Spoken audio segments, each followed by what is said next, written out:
Welcome back to another episode of Operation Evil. This episode is a little different. It doesn't really have true crime in it at all, but what we are doing is reconnecting with Chelsea, who was actually on episode 17 back in late 2021 when we discussed the Zodiac killer, and we were kind of like tapping into that whole situation. We got together again, her, me, and Rachel, and I had a great conversation, and we thought we'd share it with you. So we hope that you really like this episode. I know it's different, and I think that you guys will fall in love with Chelsea, just like we did a long time ago when we had her on the podcast in episode 17. So enjoy.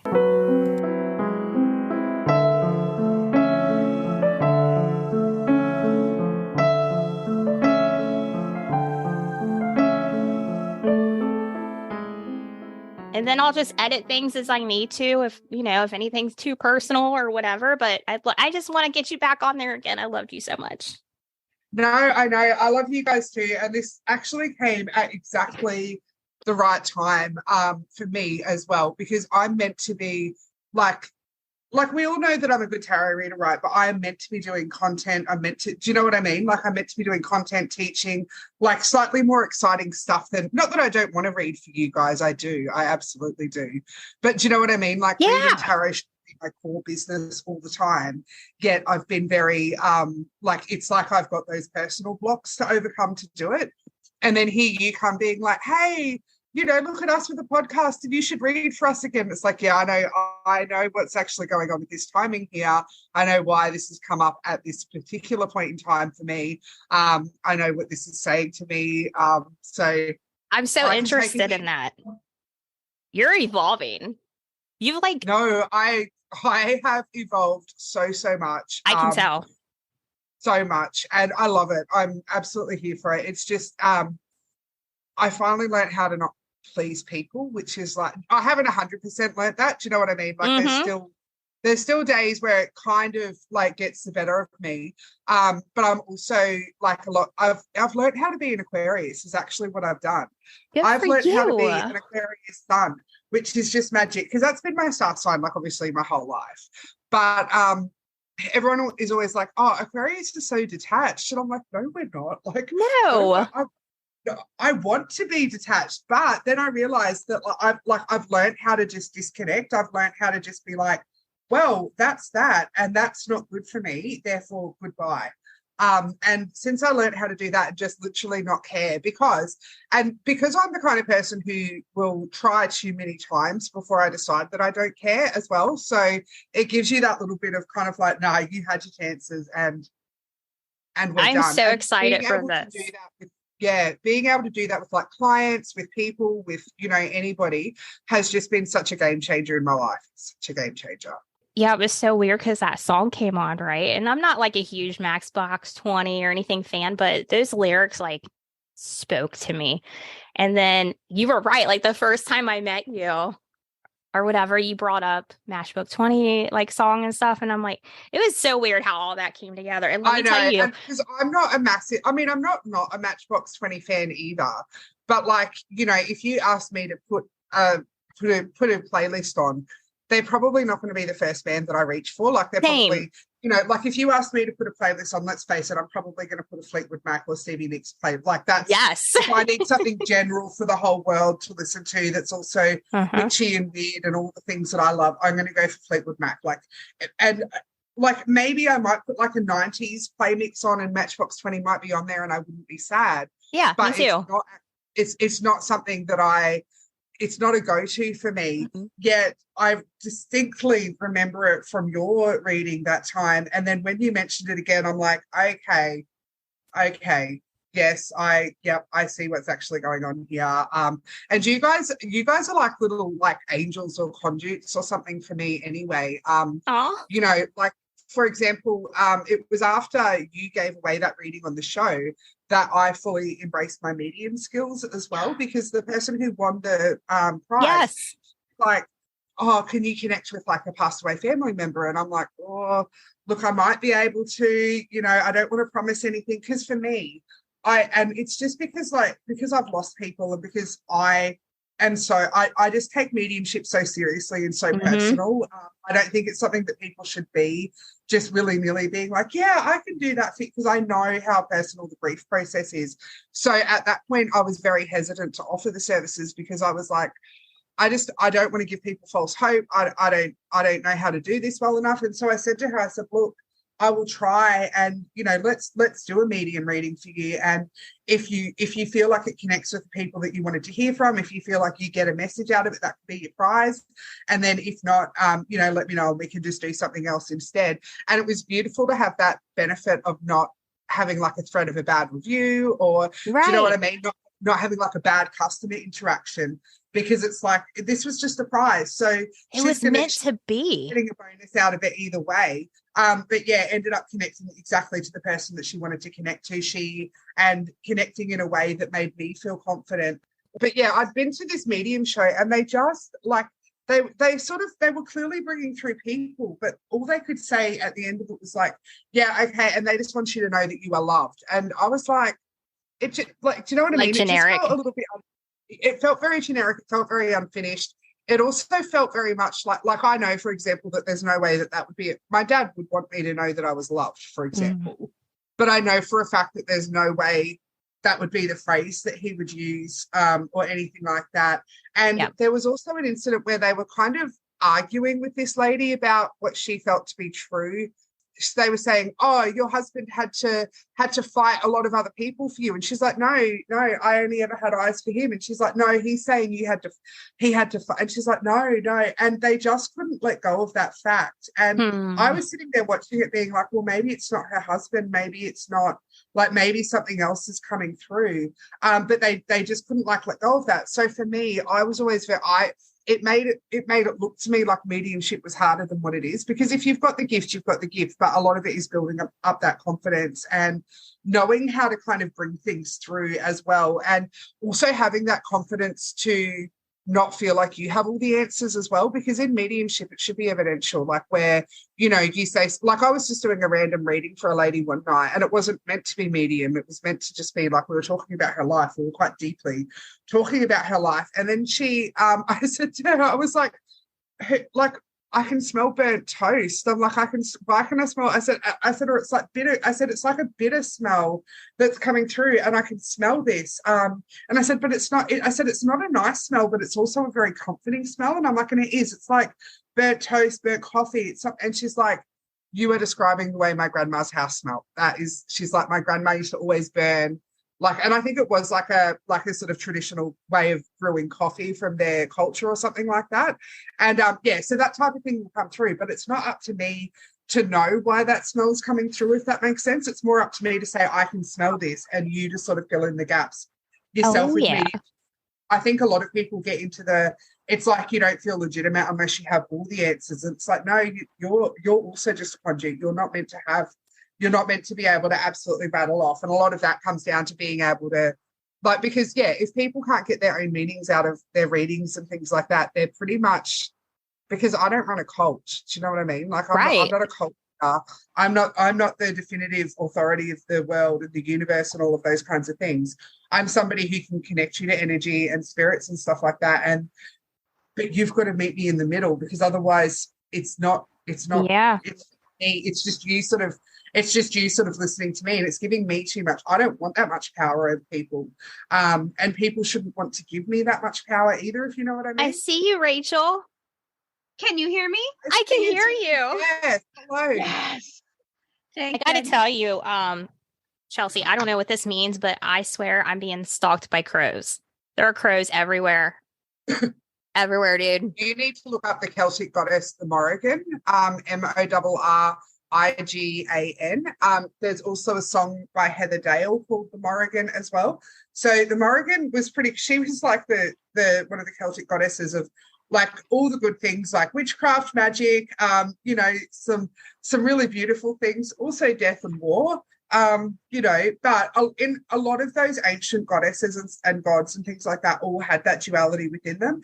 They all oversaw some absolutely gorgeous things. They also because that's life. Do you know what I mean? Like, life is, like, a lot of the gods and goddesses were like in charge of birth and fertility, and also death and war, because those things actually go hand in hand. But the Morrigan, my favorite story about her, and she is represented by crows and ravens, is because she had allegedly had the ability to decide how wars were going to actually be won or lost by which side. And a lot of it, though, often came down to the individual's choice, because soldiers would see a crow flying over the battlefield, which would make them think that was the Morrigan. And some would be like, oh no, there's the Morrigan, I guess it's over for me. Whereas others would be like, hell no, that's the Morrigan. This is not how it ends for me. And so whenever I see crows, ravens, think about the Morrigan, I think about that choice, like where in any situation that might be challenging, you can either lie down and take it and just accept your fate and give that power away, or you can kind of step up and fight, and also as well, like you just think back to things like Game of Thrones, the ravens were the messengers. Do you know what I mean? Like they were bringing in, and there's a reason why that show chose that particular bird to, there's a reason why Harry Potter uses owls. There's always, they are the spiritual messengers as well. So it can be a sign that you've got a message coming in. How are you going with your own reading and developing your own psychic skills? I'm still working on it. I haven't been as dedicated to it, but I do need to read more into cards. But, you just kind of blew my mind, because Rachel will tell you, I was telling her about my dream the other night. I have wild dreams, like wild. It's always stressful. It's always, whatever. But this dream. If you told her about those dreams, like 2 nights in a row. No, but the one that's really standing out with what you were saying, it was like the end of the world. Nobody's around. I'm in the city. I'm walking down the sidewalk, and there is a giant raven. I mean, it's like 3 feet tall. Okay. Solid black giant. And I was terrified of it. And I was trying to like run past it, and it was like going after me. And Rob, you need to stop. Don't run. Just stop. And I stopped, and it got right in front of me, made eye contact with me, and then gave me like these bird kisses. It was the weirdest thing. And then I woke up. But yeah, so the crows and the ravens stuff. You know what? End of the world. It literally gave you your message. You need to stop, and you need to accept those kisses from those birds. So you need to really think about like, what's going on in my life? What am I thinking about? What's my intuition telling me when I'm having these bird encounters? Because they're probably harassing you to delve into your psychic kind of side of yourself, delve into your card reading. And it doesn't have to be card reading either. I'm glad you're going to full moon rituals and things like that, because honestly, I think a lot of us are kind of like that. And a lot of the goddesses that show up through us in our life as well, a lot of them are the goddess of the darkness. Like a lot of them are the feminine, tend to be like the goddesses of the moon, for example. Mm-hmm. And for me, I know that understanding the moon cycles has just been like such a mind-blowing game changer for me.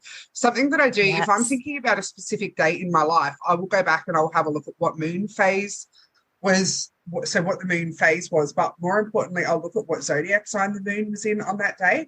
Because I started having this experience last year where exactly 4 days after each of the full moon eclipses, I ran into an ex-partner. And and like I was driving on the highway. I was going away for the weekend, driving on the highway, had to stop at roadworks. And like the pile of sandbags was right next to where I stopped, obviously. And there's this man like carrying sandbags. And I'm like, that looks like Nick, which was like my long-term partner. And I'm like, no. And it was literally, so I'm on a highway. Wow. And there's Nick, and it's like, okay, wow, that's incredible. And then it happened again after the full moon in eclipse in November last year as well, exactly 4 days afterwards. And so I'd already seen that pattern that 4 days after the eclipse, I run into an ex-partner. But then a couple of months ago, I actually looked up what the moon cycle was for those dates. The moon was in Cancer each time.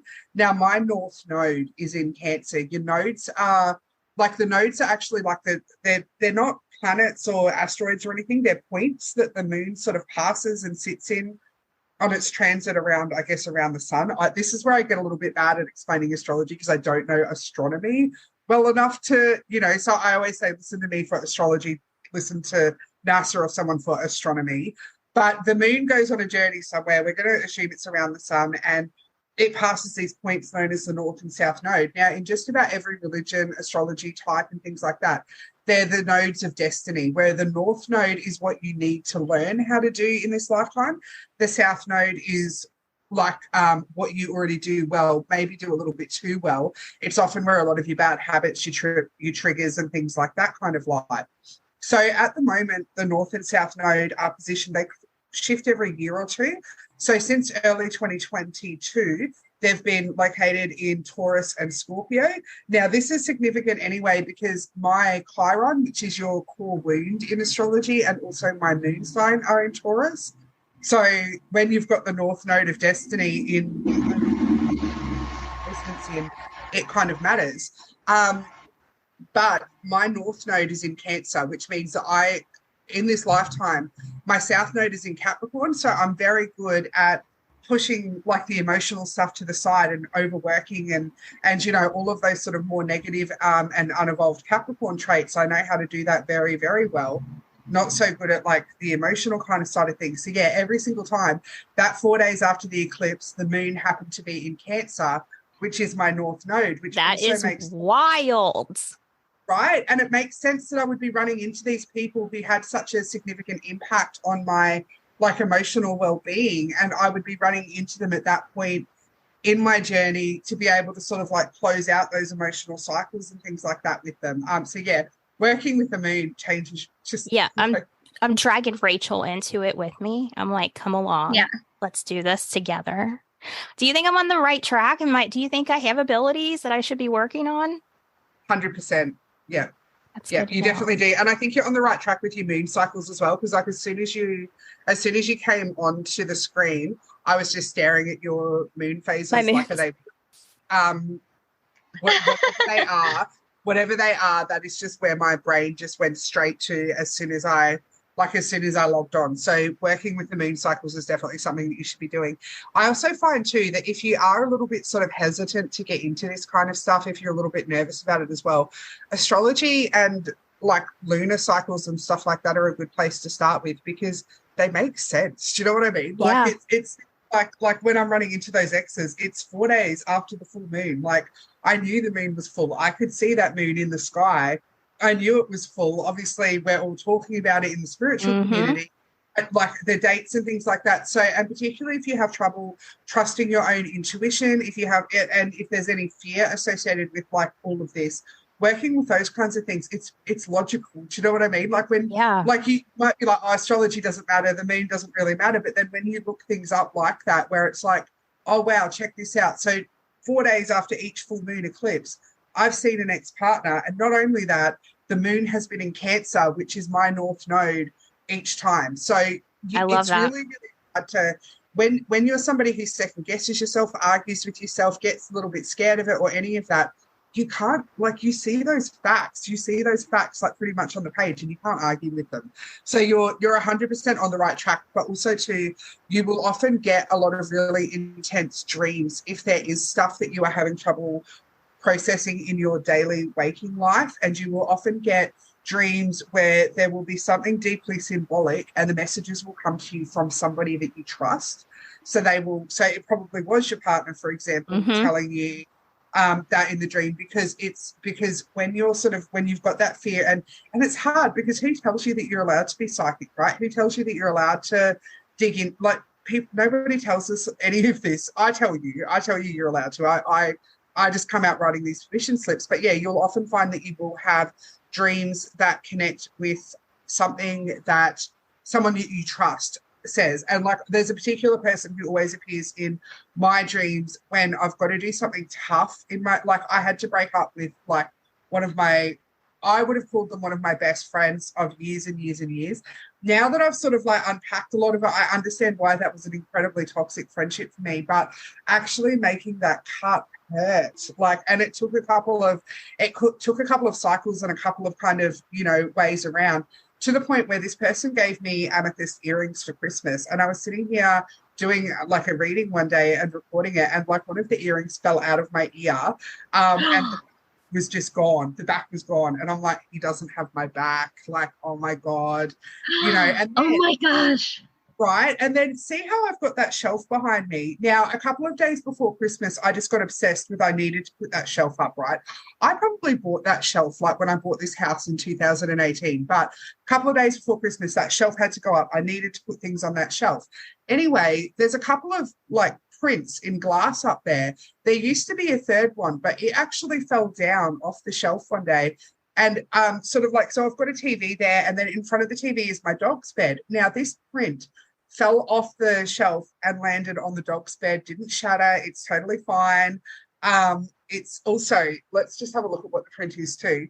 See how it's like street signs and they say my name and my dog's name? They don't have anybody else's name on there. It's just Chelsea and Judy. Yes. So this fell down, did not break, did not shatter, landed on his bed. Then a little, like an amethyst tower, and just remember that this guy had given me amethyst earrings for Christmas. When I was trying to put the print back up, an amethyst tower fell off the shelf, did not land on the dog's bed, landed on the floor below, shattered. And I'm just like, wow. like, but it hurt, you know what I mean? And I was trying to put it off, and I was trying to think that maybe we could just do like the slow fade and stuff like that. Bought a new piece of amethyst, and I don't know if you can see that, but it's got a massive crack in the top of it. Yes. Like that's how it seemed to me. And I'm like, oh my gosh. And then now wasps tend to be a bit of a sign for me. If I see wasps, it's often a bit of a sign that someone's got a stinger out for me, if you know what I mean. And I'm like, no, do you know what? I'm not going to automatically assume that people have it in for me and something's bad's happening for me every time I see a sign. No, I'm going to take the empowering version of seeing these wasps. And then one stung me on the side. Oh, no. Like, literally while I was having that thought, and I'm like, I don't think it could get any clearer. Okay, you're like, okay, I can take a point. All right, point taken. Yes, okay. And then, but during that period, I constantly had dreams about this person who's very important to me. And, you know, there was one night where I had a dream where we were at a bar together, and I was a little bit drunk and obnoxious. And somebody across the table had said to me, what's the worst thing about being, or what's it like being psychic? And I was like, well, the worst thing about being psychic is that you know what's going on, and, you know, but nobody believes you. That's the worst thing about it. And like, I was kind of leaning across like this poor guy, and like, you know, and he just said really quietly in the dream, yeah, but you know, you're not wrong though. And when I woke up and those words just, and then, you know, those words kind of like going through my head and stuff like that, I was like, I'm not wrong. And it was just heartbreaking. Do you know what I mean? But it's like I needed to have that dream to be able to process. I mean, the signs were rather obvious. So this friend that I was breaking up with, I bought them a pot for Christmas a couple of years ago, and I had a pot, like a plant pot, the same type, and it broke, like it shattered. The signs, honestly, the signs honestly could not have been clearer. However, it hurt. It hurt, and it was hard, and it was, you know, and it just felt like such a, do you know what I mean? It just felt like such a hard thing. It felt like I was losing everything, and that, you know, all of that kind of thing. And so having those dreams, and I had a few of them in that era, and it was just things like that where this person that I do trust implicitly was just saying quiet things like, you know, you're not wrong, and, you know, stuff like that. So you will sometimes hear from the people in your dream when you trust that person, and it's when you're having trouble trusting yourself on something in your waking life. So you're probably having trouble trusting the signs that you're seeing, believing that they mean you're special. Because the hard thing is that often part of why, like when you are psychic, when you are gifted, people can feel our energy, even if we're not aware of it, even if they're not aware of it. And just remember, darkness is attracted to the light as well.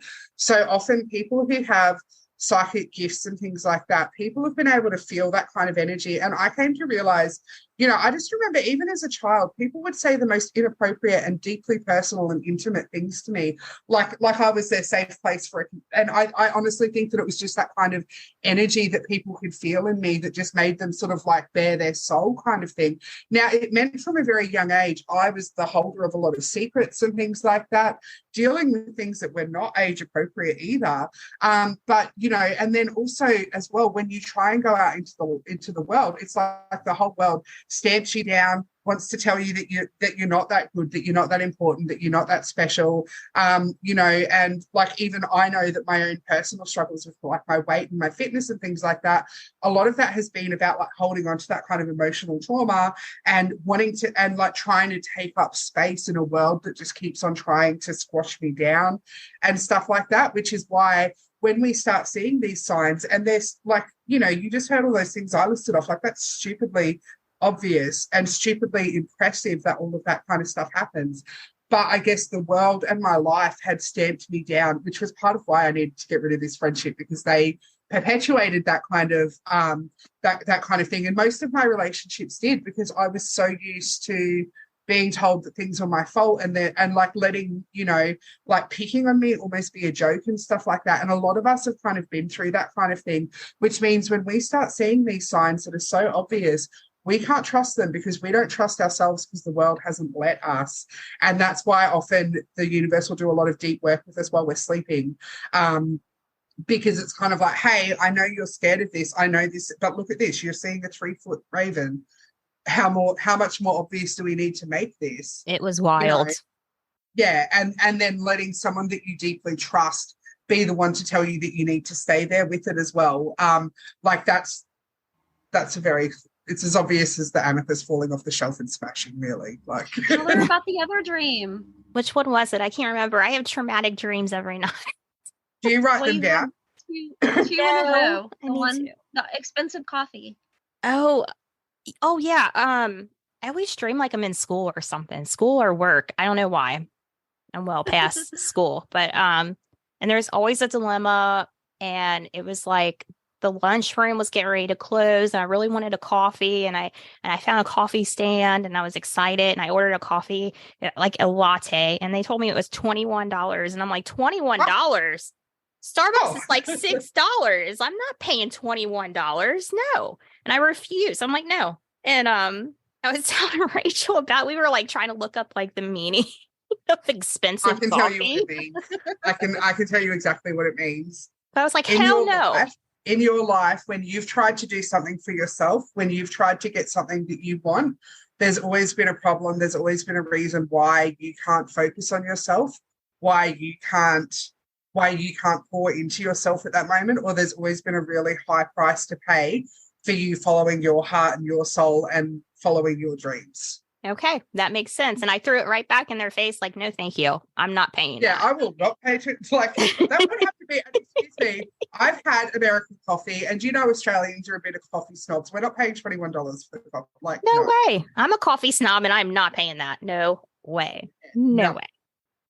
But yeah, that's probably a little bit of a sign that there's always been a block, that something's always happened when you've tried to go and, but you need to write down your dreams. Even if I have notes in my phone, and like I just would keep these most random dreams. And it was back from when my spiritual awakening first started and things like that. And like I had a dream one night that I was at a park, and I now recognize that park to be the one, speaking of schools, across the road from my high school, right? So but I was in this park, and I had my dog, and I had one of my parents' dogs. Now, my parents have 2 dogs. They're twin Labradors named Bailey and Murphy. I have Duke, who's this big black mutant, probably a hellhound, if we look at when he came into my life and whatnot, to really muck stuff up. So Duke was free, and he was running around and trying to climb a tree and stuff like that. And for some reason, he was coming back to me in the dream, which he does not reliably do in real life. But, so Dream Duke was very well behaved, but there was like this, I had to leave Murphy there. I was being told that I had to leave Murphy there, and I went to try to do it. So I unclipped his lead, and he was just sitting there smiling at me. And I rang my dad in tears in this dream, and I'm like, I can't do it. He's coming home with me. I can't do it. And in my dream, my dad said to me, "You're a really good person, Chelsea. I couldn't do it either." And so obviously, because my dad's passed away, when I had that dream at the time, it just seemed like my dad was sending me a message in the dream and things like that, right? But like years later, literally like 2 years later, I was like walking, and so Metallica started playing, and that's one of my songs that I associate with my dad, Wherever I May Roam by Metallica. And Also, I became re-obsessed with that song around the same time we did our last reading and the last podcast interview. So we are closing out those like late 2021 loops, something fierce here. But anyway, so this song came on the radio. I was on my way to my mum's house and I just felt like I needed to listen to the whole song. But like it's a long song. So by the time it came on, like I was too close to my mum's house. So I started driving this different route and the song finished just as I pulled up at that park where my dream had been. And so I was like, okay, I'll play. Righto. Clearly there was a reason for this. And I started walking across the park. And first of all, I found like some litter, and it was a packet of Minties, which is like an Australian like nougat kind of consistency, but it's peppermint flavored treat. They're quite good. They're not my favorite lolly, but my dad did love them. His car got broken into one night, and we were all like, "Oh, at least nothing got stolen." He's like, "They took my Minties," like So Minties are very, very much like a. Do you know what I mean? Could not have been more obvious. So as soon as I walk across the park, like I tread on an empty packet of Minties, and you're like, okay, I'm listening. And as I walked across the park, the church across the road, I went to school in this area, but I'd never noticed this before. The church across the road from the park is known as the Ascension Church, like which is basically exactly what they call like the spiritual. Do you know what I mean? It's what they call like kind of. Now I thought that meant I had ascended. It did not. It meant that I was like at the bottom layer of like a new level of growth, and things got a lot harder. But then there was another night a couple of months later where I was driving past and I just felt like I needed to look at that park again, and it was covered up by construction, fencing and everything. And I'm like, okay, all right, we're in progress. And then a couple of months after that, I drove past and there's just this giant black cat walking across the park. And I was like, okay, all right, but yeah, so that all looped back to that dream. And then I kind of realized that for where I was back in 2020 and my inability to leave people where they were and, all of like that's what that message was about. It was about saying that I can't leave people where they are, and I'm gonna suffer and struggle for it. And it's like once I learned how to not cut people off willy-nilly, but just when I need to, that's when my next layer of ascension could actually start. And that all stemmed from a dream I had in October 2020. And then it was about mid last year where that all of those things started happening, and it sort of went over the 6 months towards the end of last year. So yeah, try, and even if you just jot down the most random details of your dream or email them to yourself or something like that, because often they're gonna form markers at certain points in your story along the way when you come to piece it all together.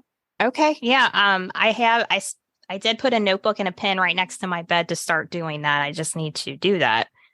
But I have been thinking about doing that. You know what else too? If it was a really important one, you would get that overwhelming urge that like I have to write this one. Do you know what I mean? So don't feel guilty that you haven't done it before or anything like that. I always say that like when you're going through this kind of thing, the universe will always get you ready in a little bit of advance. Do you know what I mean? And so it'll give you the opportunity, and you later learn that. And my time from October 2020 to June 2022 could have been a whole lot easier if I had have learned how to leave people where they are, and if I had have learned how to, do all of those kinds of things. So I definitely can see how I took the longer, harder kind of route there. And I can see where I was being given, it just wasn't labeled like a massive sign that said, hey, do it this way. And so that would have been what would have been happening with your dreams as well.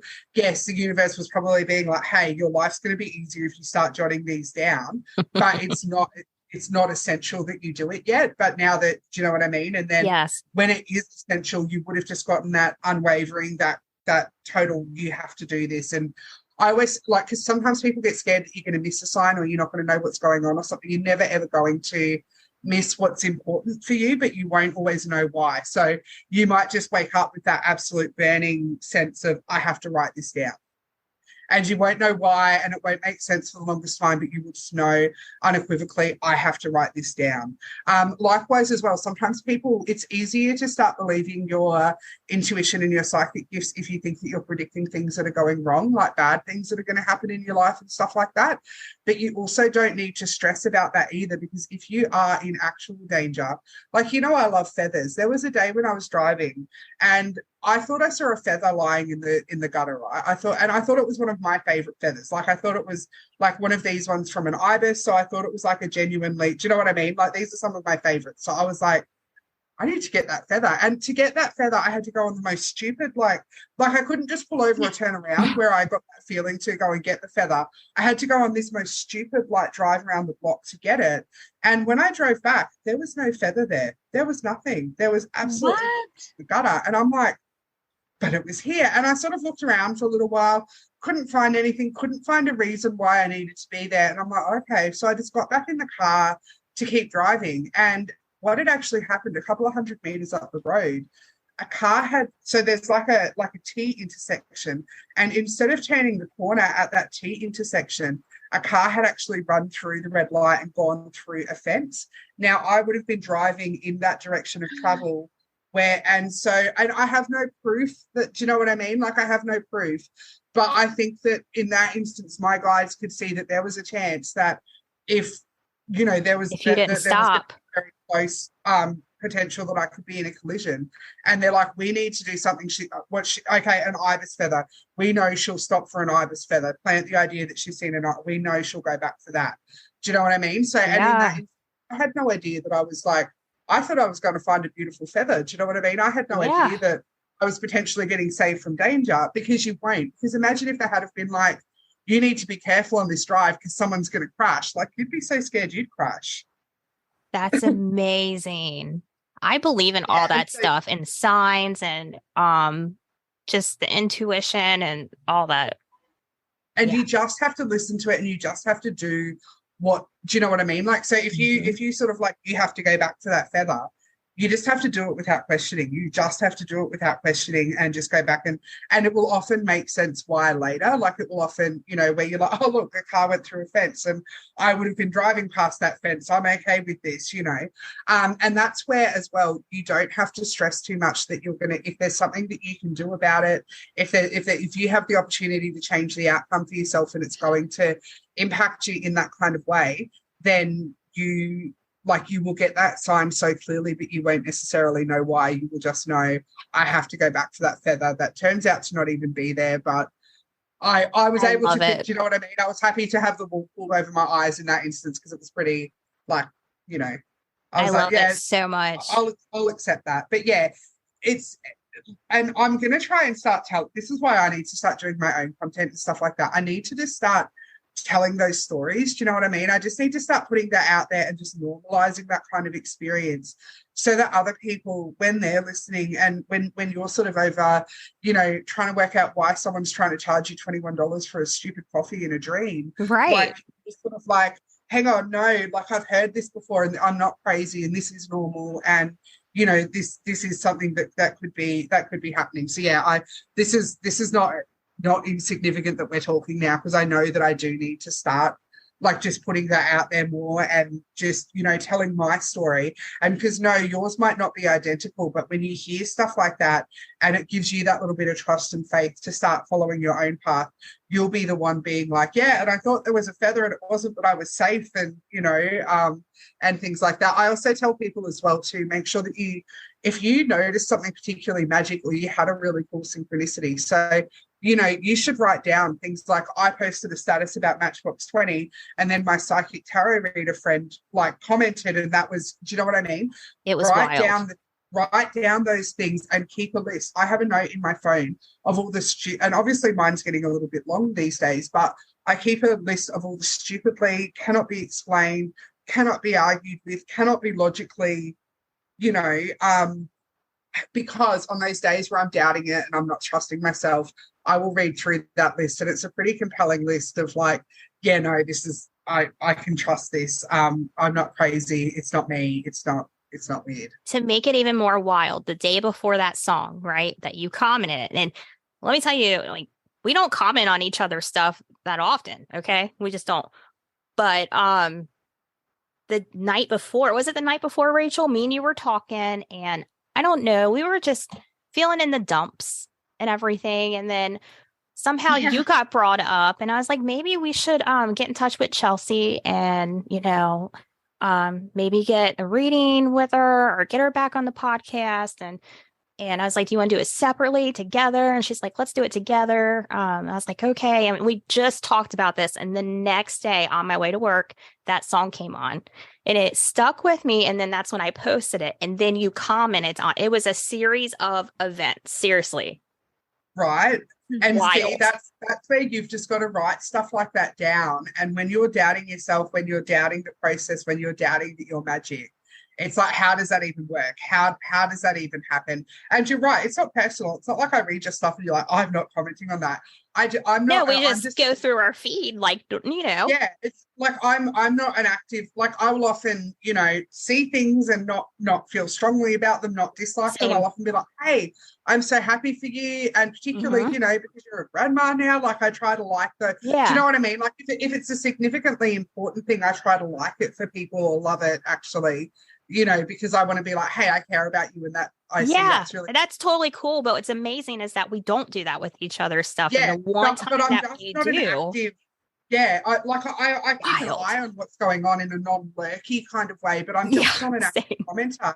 But that day, when just seeing that song, it's just like, oh my gosh, like, I remember Matchbox 20 because, like we were saying at the start, like I don't not listen to Matchbox 20, but they're never going to be a band that I choose to put on or anything like that. So the fact that we've randomly bonded over this music that neither of us even really listen to is just like another layer of that magic. And yeah, if you're literally talking about, hey, maybe we need to talk to Chelsea, and then Chelsea's there like messaging you, if you write stuff like that down, it just becomes really hard to argue with on those days where your brain's telling you that you're crazy. It doesn't mean that much.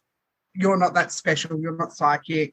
You're never going to understand all of this. Those days. I'm sure that you've had those kinds of thoughts go through your head. So just write down those little magic things and they will help you.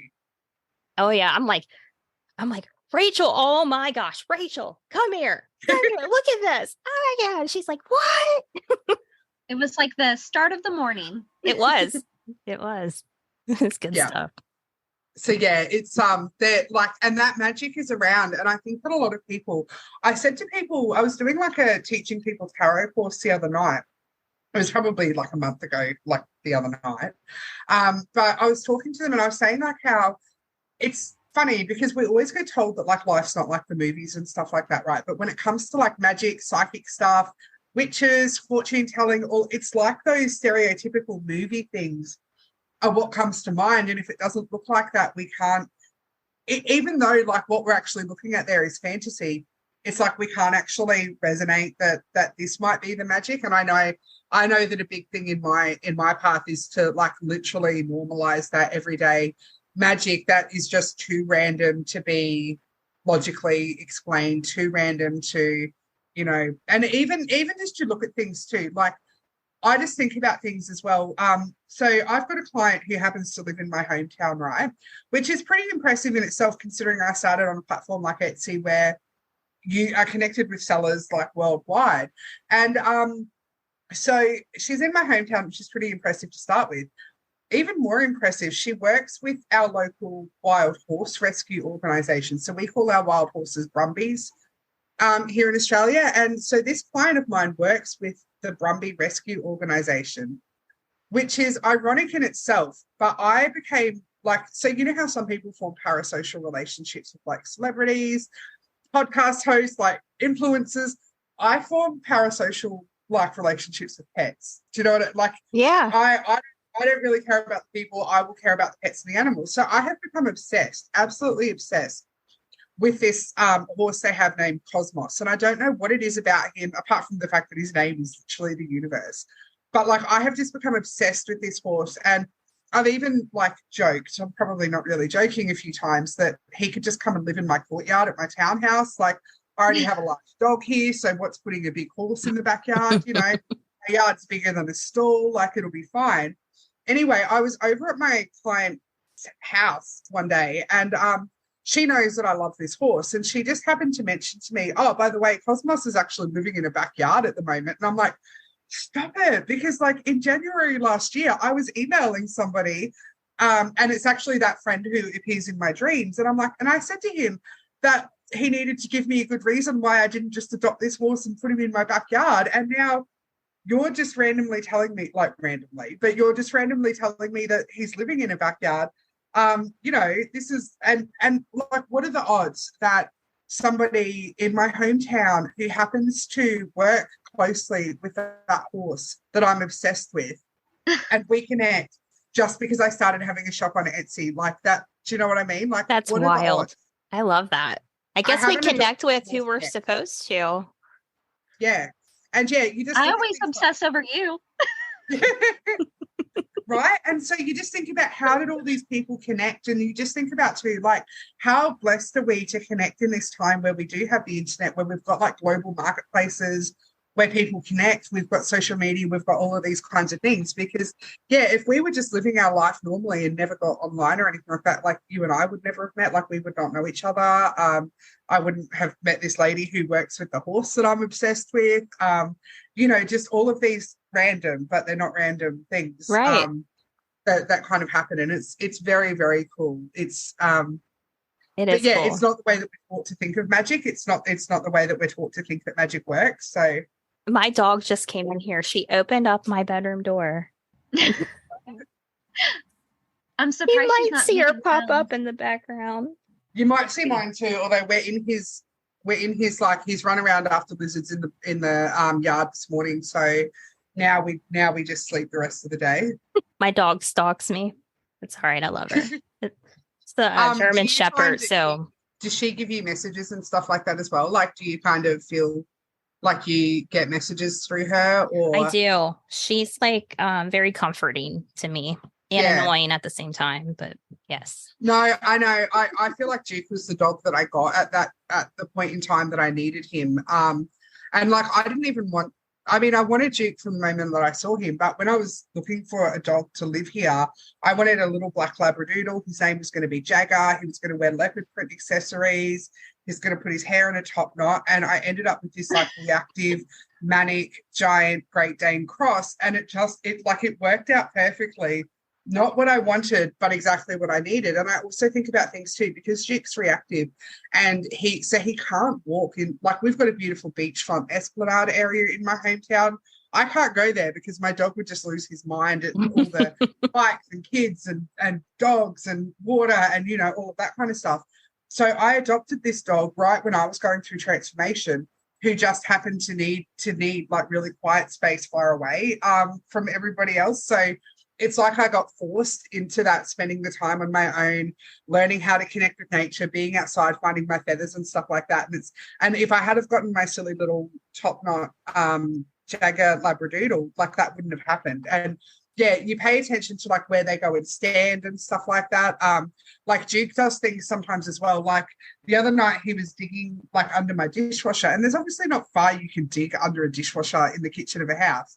But he managed to find a piece of broken glass. Now, that's particularly significant to me because broken glass can be a bit of a sign that somebody doesn't have my best interests at heart. And I went to a business meeting the next day, and I was feeling a little bit iffy about it, but I couldn't really figure out why, and wondering if I was just being paranoid and stuff like that. And then as I was leaving, she opened a box of jars that had been delivered to her house for her business, and half of them were shattered, and you're just like, there it is.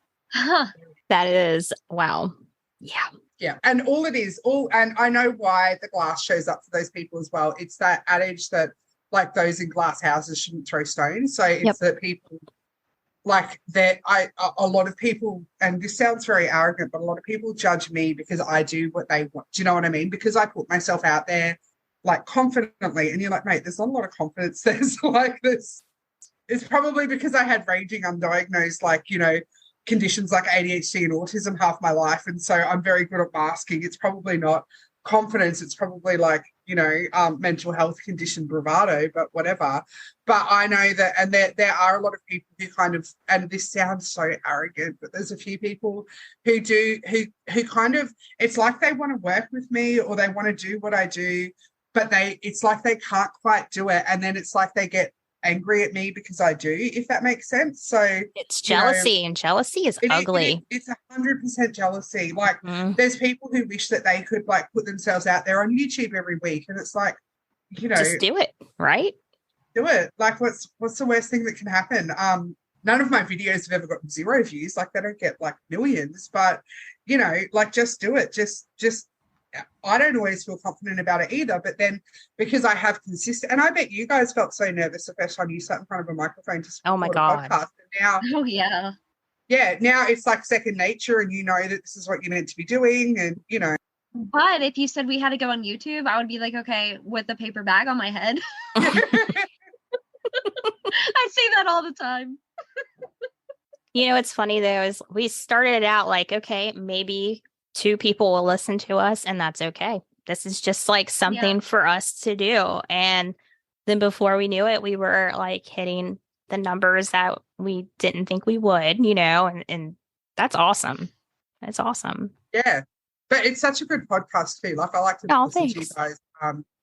I like to listen to you guys when I'm going, like when I'm driving somewhere at night time is when I often listen to your podcast the most. And you sort of sit there driving around and it's like dark and it's dingy and you're kind of like, this is why you have sleep problems, lady, because you're listening to crime podcasts while you're driving around in the dead of the night by yourself. This is why you can't sleep at night, but it's also very moody and I love it. But yeah, like imagine if you guys never sat down at the microphone and stuff like that.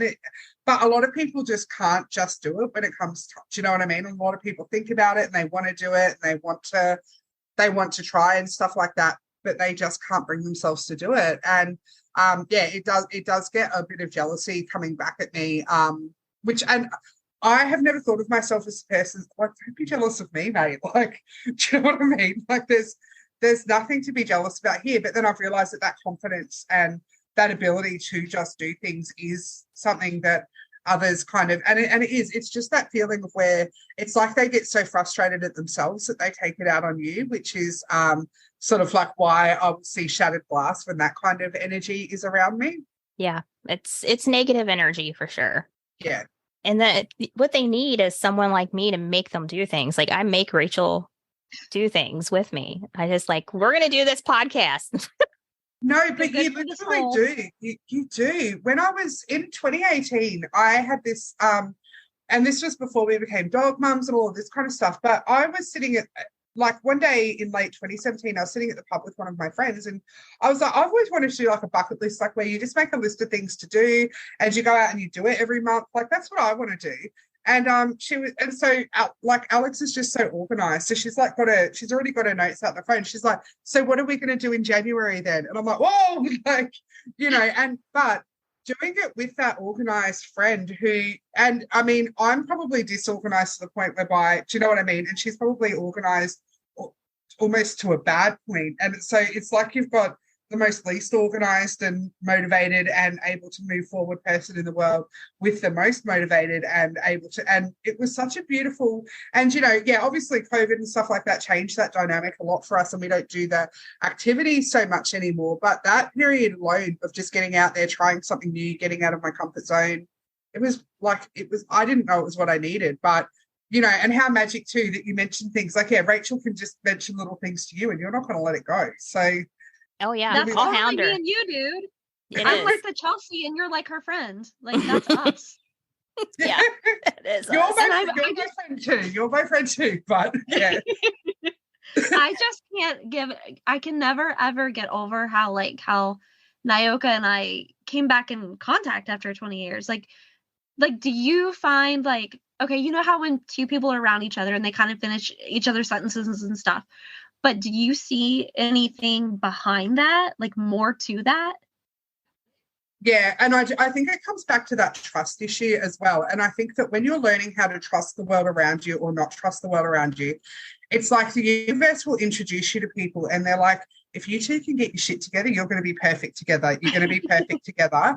But we're not going to let you actually connect until you're both ready for it, until you're both at a point where you're ready to go through like the change and stuff like that. Like, because there's this lady that I started working with her like sort of 10 years ago, and I've always known her, respected her, liked her, and we've always been around each other, but never sort of like, do you know what I mean? Like we might do a couple of little projects and then go our separate ways.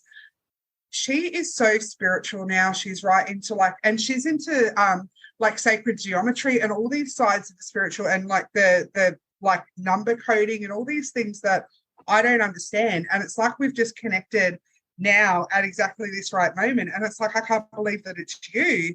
But then, and it's like, who would have thought when I was a writer and she was a graphic designer and we met all those years ago that it was going to come together. And I think it's just literally because partly you need to be able to trust, because you will meet people who get jealous, who want to take advantage of you and all of those kinds of things. So it's like you need to have that foundation in place to be able to be like, I'm going to trust Nyoka when, you know, I know that I can trust this person. I've known them for a long time. So it's not that total unfamiliar, like you don't have to totally get to know a new person. They're familiar enough to be safe, but then it's when you guys are at that level where you can actually make the magic together that it's like right, it's go time. And it's just absolutely mind-blowing how that happens and how it's all been being, do you know what I mean? And you look back and you're like, was this being set up the whole time? Was this, you know?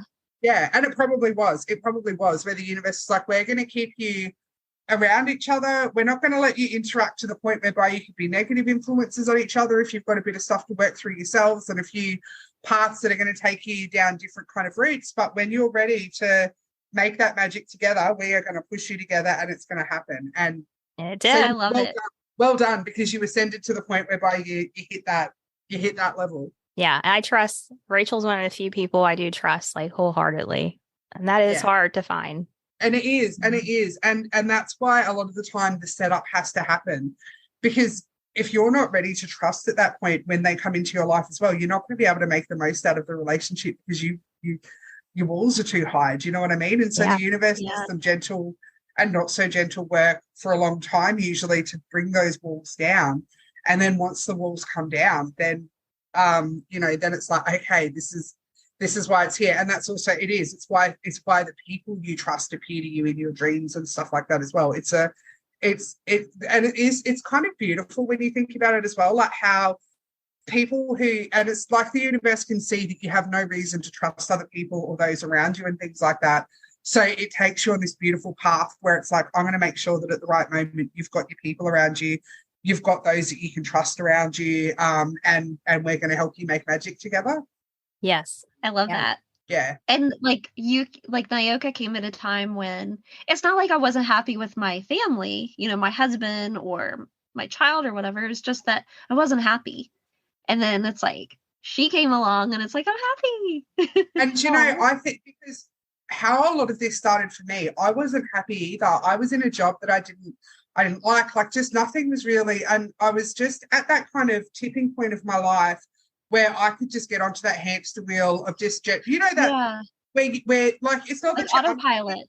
Yeah, like, but you're just not happy. And then I started writing my weekly newsletter first, and having that creative outlet, having that project, having something to focus on, it helps. And then when you get those people who are there for you and can just sort of give you that zest back when it's so easy for you. And because I'm naturally quite introverted as well, and I know I don't seem it, but like I am.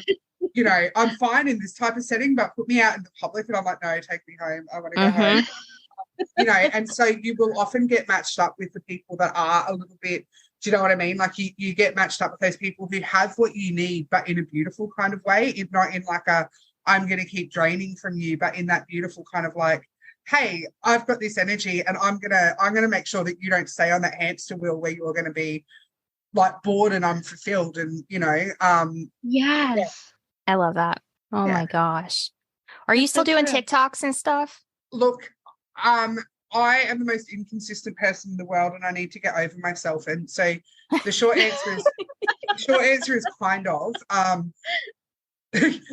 I'm very stuck with it at the moment. Like I started, so because I do my weekly YouTube reading, I also have started doing like a week in a minute version on TikTok and YouTube, TikTok and Instagram. But I know that I need to start creating and being like a. You do. I know. Yeah, thank you. Because the spiritual TikTok stuff, it's like, oh, I love it so much. And just the little things like if somebody looks up like a full moon ritual or something about a dream or whatever, you can touch on all those subjects. I bet yours would just blow up. No, and I do, and I need to, and I think it comes back to what I was saying to you before too, like where I know that I have that kind of ability to make it real for people as well, like where because some of them who sit in their weird witchy, which are gorgeous weird witchy little houses, and with all their aesthetic kind of stuff, there's nothing wrong with that. I love it. I've learned a lot from them, but then poor little Chelsea sitting in her kitchen in Townsville in Queensland is kind of like sitting there with a whole heap of herbs in front of her being like, but now what? Like now, what do I do? And you watch that and say, yeah, I know that I need to sort of like just normalize it. And I think too, what happens as well with the TikToks is, and I would not be where I am today without TikTok as an app. And I think because I am quite scattered as well, I think that 1 minute format, like that short format learning, I think it's absolutely perfect for me. But yeah, I know that there's also a lot of sensationalism and stuff like that on there as well. So some of the mediums, some of the people who claim to work with gods and goddesses and stuff like that, they make it very dramatic, and they have to. It's how they get their views, but that can also plant little seeds of fear and doubt. And it's also like the whole, like they blow up like certain astrological dates and stuff like that. So everyone's panicking, thinking their life's going to end on the, 20th. And it's like, hang on, this like, Pluto moving into Aquarius. Yes, it's going to be a big deal. However, it's there for 20 freaking years, man. Like this stuff is not going to happen.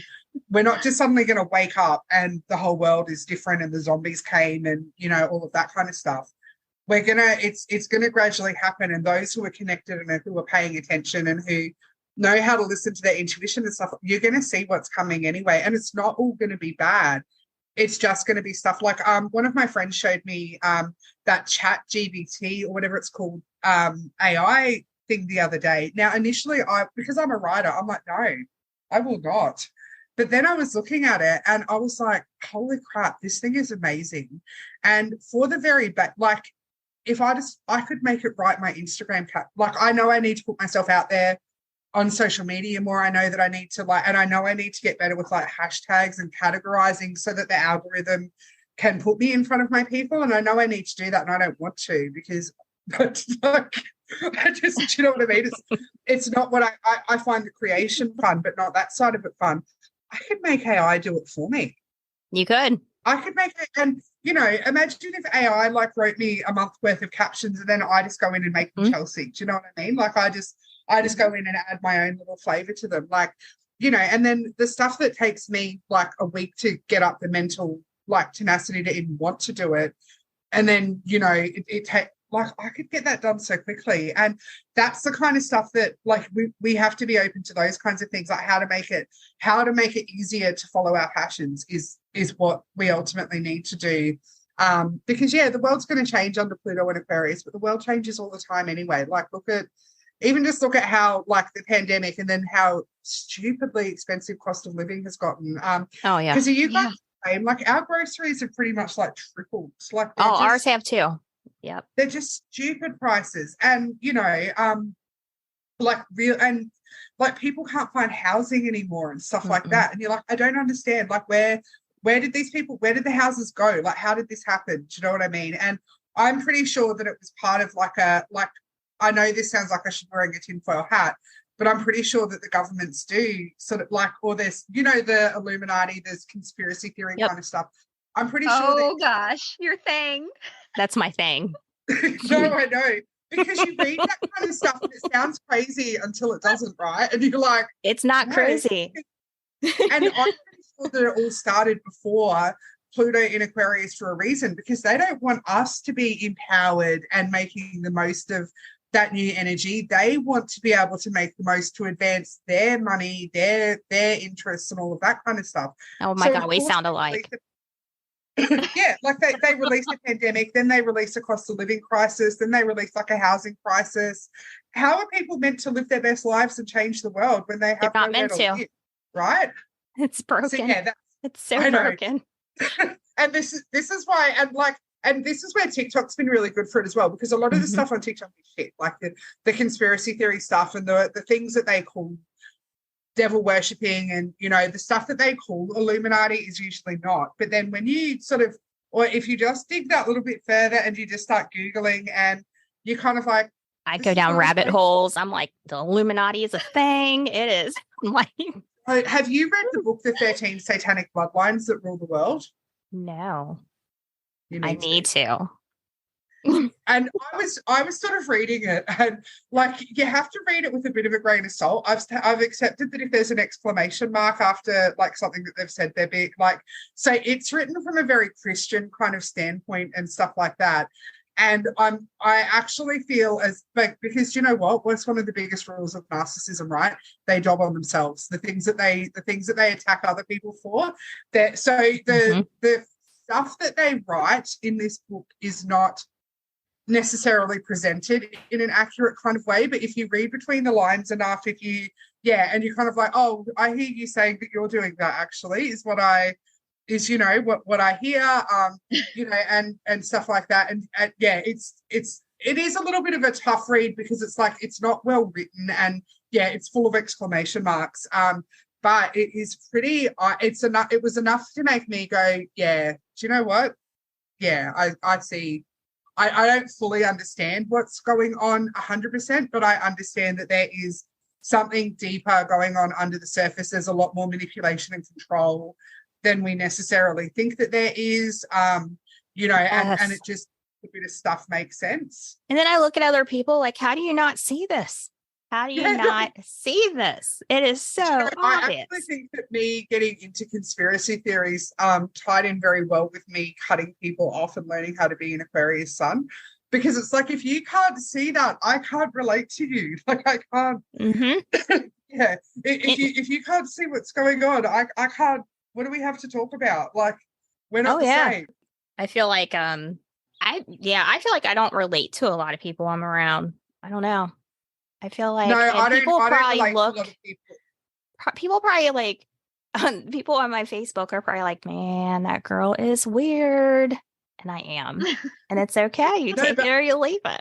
I'm weird. But I was doing some moonlighting at my friend's shop the other day. She runs this little gift shop, and it's a consignment shop for like local artists and creators and stuff like that.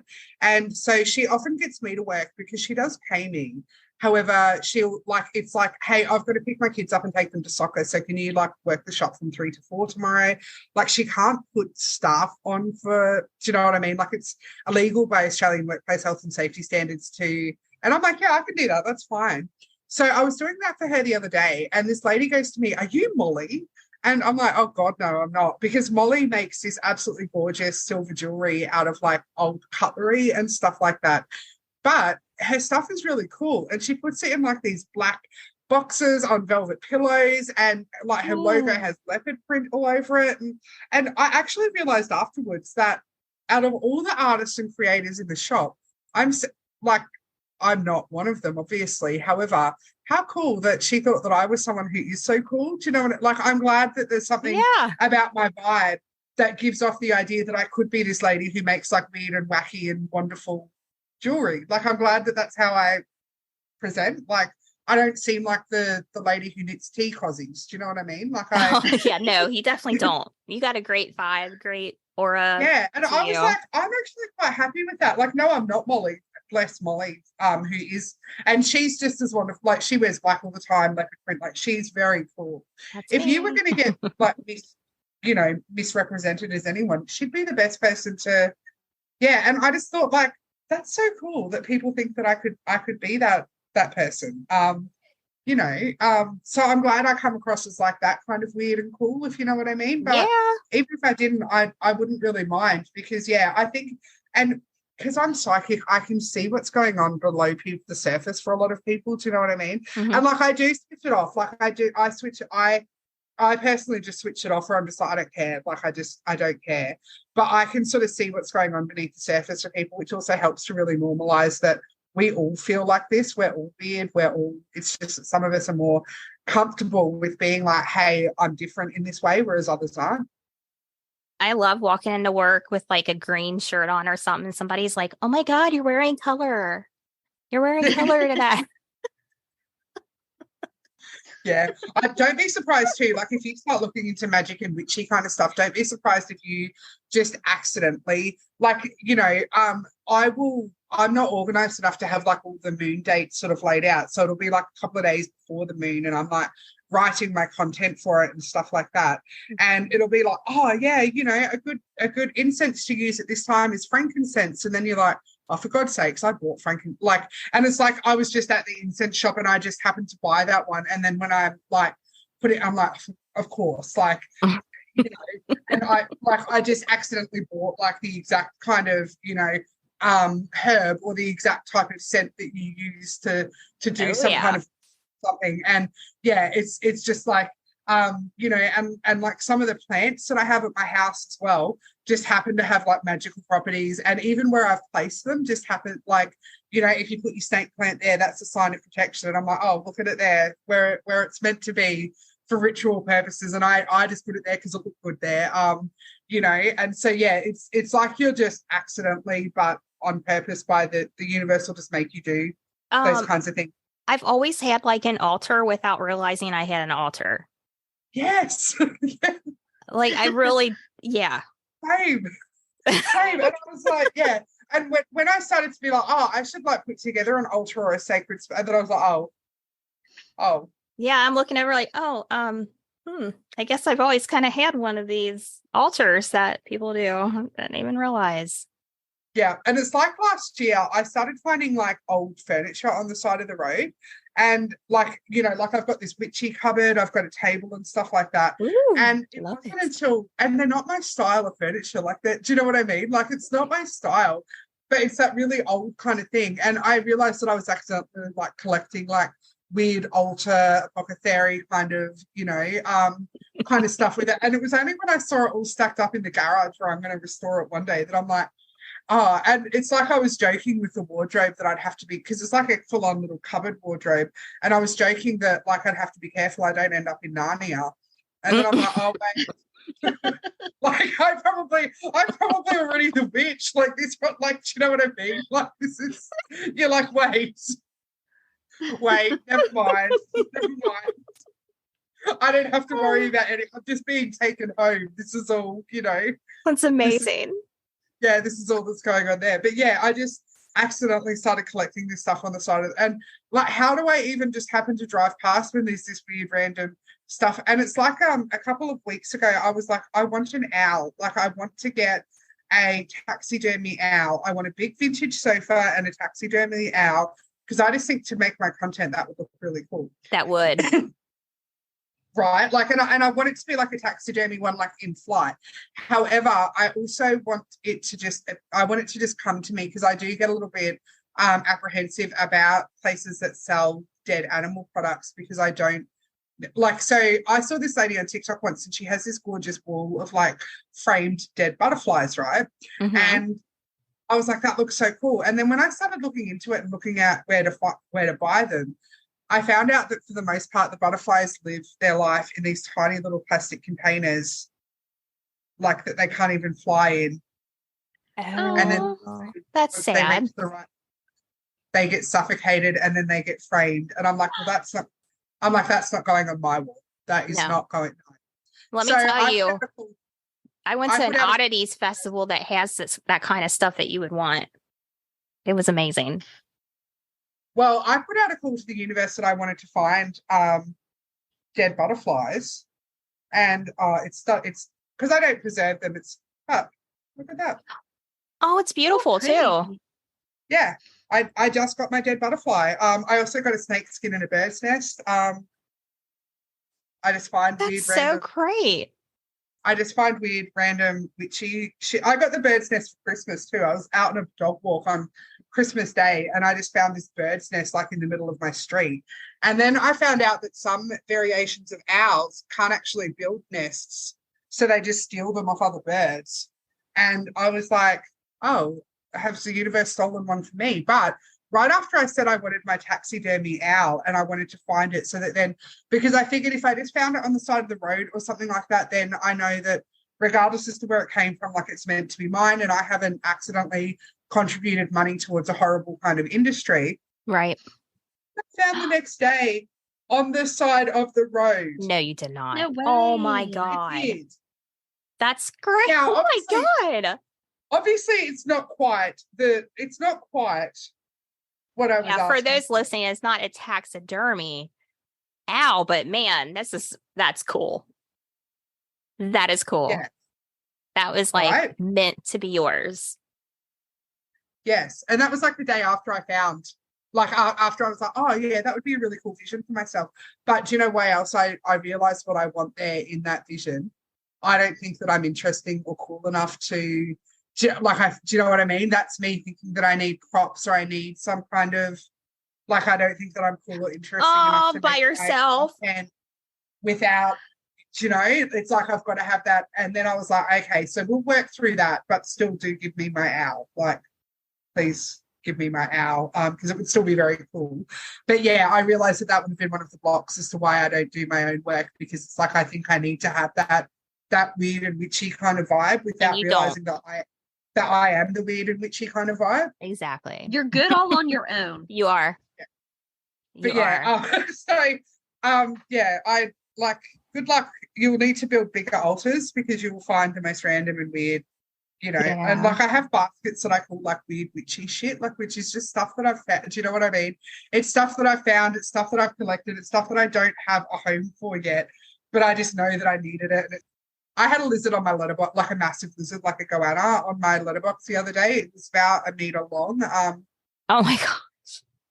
Let me tell you, when I see these like humongous spider things and it always says it's in Australia or whatever, I'm like, yeah, Chelsea, is this for real? Is this real life? And you know, that's what I say too. When I post stuff like that to my Instagram stories or whatever, I'm always like, yeah, look, for my international clients, believe everything that you heard about us. Like, it's all true. Like, it's all... That's terrifying. It's all true. But yeah, I'd noticed this lizard, and like, so goannas can grow to be very, very big. Like, they kind of can grow to be like those Indonesian Komodo dragons, but a little bit small. Like, you know, like iguanas, like these are huge kind of lizards here in Australia, right? The goannas, and they can be a little bit scary as well. And I'd had one in my yard a couple of weeks ago, and I kind of, it kind of made sense where I was at that point in time, you know, closing out some fear cycles. So, of course, I have to see a goanna. Of course, there's a goanna in my yard. That's cool, you know. I didn't really think much else of it. But then, yeah, when I got home from somewhere on Saturday morning, it's literally like hanging out over letterboxes for my complex. And I'm like, oh, okay, that would be a message then. All right, I see, you know. That's wild. And you know what their message is? So they are, so something that I do is I always look up, because I'm Australian, obviously, like I'm of Scottish heritage, but I live in Australia. So I always look up like what the spiritual meaning of something might be. I look it up as to where it fits into my own path. But then I also research the Indigenous Australian stories about it, because the Australian Indigenous people have this thing called dream time, and these really beautiful stories about how some of our native animals and the landscape and everything came to be. So I'll often look up like the Dreamtime story for it as well, just to sort of understand how that, because I'm always very appreciative of the Indigenous spirits. Do you know what I mean? Like, because I live on their country. So I'm very appreciative of them for sharing these beautiful signs and magic with me. And so the goanna to the Australian Indigenous people is, for starters, one of the like part of the creation journey. And I'm like, yeah, righto, where I see where. And also, it was sitting right near my body corporate's mailbox. So it's sitting right near a thing that says BC. And I'm like, right, we're at the beginning. Okay, we're at the beginning of time. Also, as well, goannas are protectors. So they, and one of the strong messages for them is when you have to teach others how to protect themselves, AKA start doing your spiritual content, Chelsea, and start normalizing. Like, and it's literally on your letterbox. So if you're not sure that that's a message, the universe has literally written you a letter. So, you know, there you go. So, yeah, but yeah, please believe everything you've heard about Australia and the animals, because it's all true. Like, it's all scary now. I can't even deny it, because I will just be like driving along and then I'll just see like the most ginormous snake, and I'm like, oh, there is a suburb near where my mum lives where there's like little rock wallabies, which are like a cute little pygmy, almost kangaroos. They're so freaking cute. And the other night I pulled up and there was two of them sitting in the middle of the road talking to this curlew, which is like, and the curlew is an Australian bird. It's, you know, about a metre tall. And I was just like, okay, I don't know if I don't know if I've interrupted like a meeting. I don't know if I'm the chair of the meeting. I don't know if I'm here like, but this looks important. This looks like a little, some kind of little messenger thing going on here that I need to work through. So I need to come visit. You need to come visit. You need to come visit. And you'll be like, wow, they actually downplay Australia on this. Like they on the internet. Although the first time I see a ginormous spider, I'll probably cry and scream. And yeah, it's all right though. Yeah. They terrify me. But spiders are good signs though, because they're a sign of Neith, who is a Egyptian goddess. She was also the Egyptian goddess of creation. So we're all seeing it like we're literally at that start of that new world, that new era, that new kind of like a lot of the creation, a lot of the from the start stories and signs are starting to come back out. So yeah, don't be so like, and also too, if you see things that you're scared of, it's often a sign that you need to face your fears as well. So maybe try and tell the universe that you're okay with spiders and you might see a few less of them. And like, because I actually used to be scared of birds and I'm not anymore. Like I've overcome that fear and it was really challenging. But I had to walk past these magpies the other day. And please note when I say the other day, it's like, it might have been 6 months ago. It might have been yesterday. Like it just, I don't know. I don't know time. But I had to walk past these magpies and they weren't, and magpies are those big black and white Australian swoopy birds, like the ones that make the news for like bomb diving cyclists and stuff like that. And they're also how my spirit guides appear to me. And to the point whereby it can be the middle of the night in the rain and I will have 3 magpies sitting on the electricity wires out the front of my house. Like, and they're meant to be in their nest. They're meant to be in their nest in their homes, but they're out the front of my house or whatever, like, and so I always see them as a sign of my spirit guides. I don't typically get swooped by them, but then I also know the ones that I walk around, right? And so there was this day where I would have had to have walked past a magpie that I don't know, and it had a big sign that said, beware of magpies there. And it's sitting on a fence. And I'm like, oh, I can't do this. And then I've looked across the road and there was a literal chicken on the other side of the road. And I'm like, I have to face my fear. I have to face my fear. And I did, and I did not get swooped. And I felt very proud of myself. But yeah, if you do find yourself being confronted with the things you're scared of, it's usually to help you overcome that kind of fear. It's good to know. I do fear like large birds. I do. Good luck. I think that's why when that giant raven came about, I was like, oh my God. Yeah. Yeah. Yeah. But Good it's luck. fine. Right. Yeah. So you probably, maybe not a 3-foot raven, but you probably are going to encounter large birds in your life too. But the universe builds you up to it though as well. It builds you like, so I didn't start to have those really close encounters like with the magpies and stuff. They would be around me, but not close to me. They started with birds that were a little bit less threatening, like our ibis and things like that. You know, I love the ibis from the feather that I found, but they would start by just getting those less threatening kind of birds around and just getting me sort of settled with that kind of energy first. And then, they build you up. And then you get to the point whereby you can either walk past a magpie or go over to the chicken on the other side of the road. And you're just like, I see how this is going.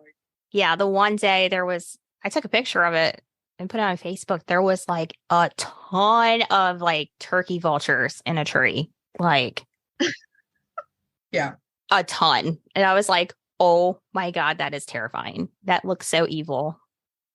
And they do. Your birds look creepy. Like ours probably do too, I guess. Like, but because we don't really like we have birds of prey that do act like vultures, but we don't have vultures. We don't have massive turkeys. We don't have turkey vultures. Do you know what I mean? Like we don't have those things. So yours can seem a little bit more threatening than some of our birds when we see those pictures of them. Did you see that video where there was like these 3 turkeys like running around a headstone?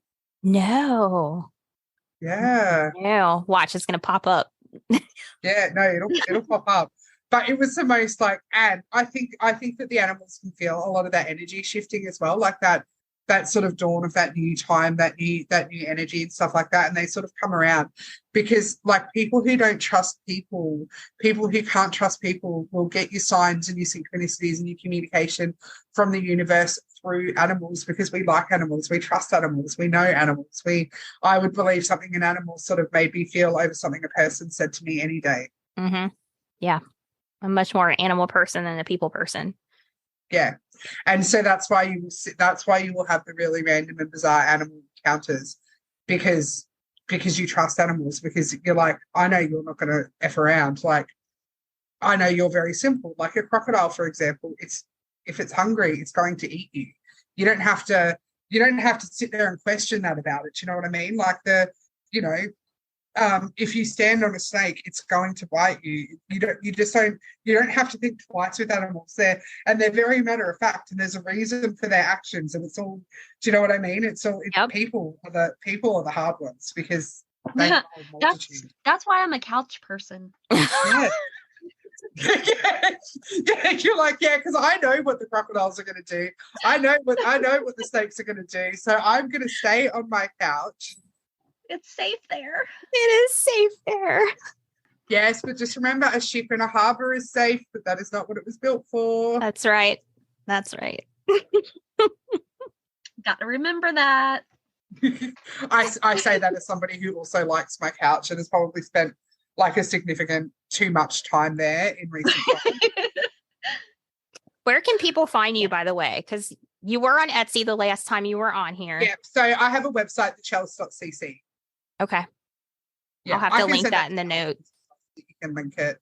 Yeah, please do. And I'll Yeah. link that for everybody. But Yeah. Facebook Yeah, too as well, right? Yeah, because I don't use Feather Enlightenment anymore. I use my own name, which was part of that whole breaking out, being myself, not being scared to put my story out there. I mean, I have been because I really haven't done a lot. Do you know what I mean? Like, Yeah. it's like I put my name out there, but then I stopped doing it. Do you know what I mean? Like, it's like, yeah. So it's a process, and bless my very patient spirit guides and they're like, for God's sakes, girl, just do it. But yeah, I'll send you all my links too. Yeah, you can please. buy readings on my website, follow me on social media and everything. Yeah, because I definitely want to post that for everybody. Yeah. I saw some cards in your hands. Did you get a new deck? I know. Is that new? We should probably pull some cards soon. Yes. So, do you want me to pull for you, Rachel, or do you want me to pull for both of you for what you both need to know, or like what's going to make you feel more comfortable? Maybe together. Is that okay with you, Naomi? I don't care. I promise you, you'll know which, even if messages to both of you come out, you'll know which ones, like, do you know what I mean? You'll know when I start talking about stuff. Also, as well, people often go through patterns and cycles together, so it might not look necessarily the same, but it will be, do you know what I mean? The messages tend to be pretty much like I know what's going on there. I know what's happening there. Oh, she's smiling. I'm smiling. I'm sorry, but I'm also smirking a little bit as well. I am also actually smirking a little bit because it kind of pulls out exactly what we've just been talking about anyway, in a lot of ways. But are you guys trying to achieve some goals at the moment? Are you trying to do you feel like there's something that you should be doing that you're a little bit stuck on? And you're probably scared that things are going to go wrong if you're not quite ready for it. You're not quite, your ducks aren't in a row yet and things like that. But then you also can't sort of move on from this idea of what you want to do. Like, it's like you've got this kind of feeling, because we're starting out with the Five of Wands and the Page of Swords. So there's a bit of conflict. There's a bit of confusion. This kind of energy tends to be within yourself, though. This tends to be like where you're possibly battling yourself a little bit, and it's either something you want to do or something you need to do. Could be either or, and you don't necessarily feel like you have the setup that you need for it. You don't feel safe to necessarily take this action and do this action, and it's like you you've probably felt the pace really pick up as well. Like, you've probably felt the momentum, the pace, the kind of urgency, you've probably felt all of it kind of pick up. But it's kind of like you can't tell if you're going too fast or if the situation's going too fast. And there is going to be that little bit collision. Because what you have to be careful of in this kind of situation is when you go over things over and over in your head a lot, you can actually push yourself into taking really bad. Do you know what I mean? Like where it's like, no, do you know what? I'm just going to tell them that I hate them. I'm just going to tell them right now that I hate them. Not necessarily that's an example, not necessarily what's going on for you. And you're like, I'm just going to do that now. And that's, you know, and then you send that message and you're like, oh, you know, might have been a better way to handle that. So, or two, sometimes what you do is you're like, I'm just going to do it now. I'm just going to, and you're not necessarily in an empowered place when you do that. But the pace is going to pick up as well. So you are going to have to make sure that you don't sort of lose control of your mind through that, because you've actually been being set up for this. Something has been being set up for you you're going home, like whatever you crave, like this kind of feeling. These are all some of the best cards here. So whatever makes you feel happy. And I reckon by the, like, is there something that's going to come in by about the summertime? Like, or is there something that you want to happen, or something that happened during summertime or something like that that could link to some of these energies? Because I'm getting really strong sort of Leo season vibes, which is often usually around July, August. So that could be a time that something actually happened, or it could be a time that something does happen. Just remembering as well that we often want to micromanage the process here. However, something significant isn't like, so significant could just be me having this interview today, me doing this reading today. Now, I don't know how important it is, but then, you know, it could be that somebody listens to this podcast episode or listens, do you know what I mean? You guys get this idea and it changes all three of our lives. And we don't even know how important it was in that moment, because we would like, no, but we're just catching up and doing a reading. But like it actually ends up being one of those trigger points. And I think that there's probably a little bit of overthinking that goes on for one or both of you, probably both. And it's kind of like both. It's like you're trying to think of every single thing that could possibly go wrong in the situation. You're trying to think of and you're trying to solve problems that haven't actually happened. You're trying to solve, like, and I don't know about you, but I know when I've tried to solve problems that haven't happened yet, I often end up missing, like, I just remember when I worked at the football team and I had to like manage the game day entertainment, and I don't know how to do that at football games. I don't know how to do that at stadiums, and I was so stressed about that. And do you know what ended up being my biggest problem was that I couldn't find gloves during COVID times. I could not find gloves that fit footballers' hands to hand out our stupid banners and stuff like that. That ended up being the only, and of all the things that I thought could go wrong and were potential reasons why I should or shouldn't be doing it, that never even entered into my brain, but that ended up being the biggest deal, and quite a big deal, because obviously COVID regulations were really fierce to stick to, and that was the only problem that I had. But I'd imagined like the whole game having to be cancelled because I'd stuffed up somehow, or do you know what I mean? And no, like literally I just couldn't find gloves. So just make sure that you're not psyching yourself out because you're thinking of too many things that could go wrong.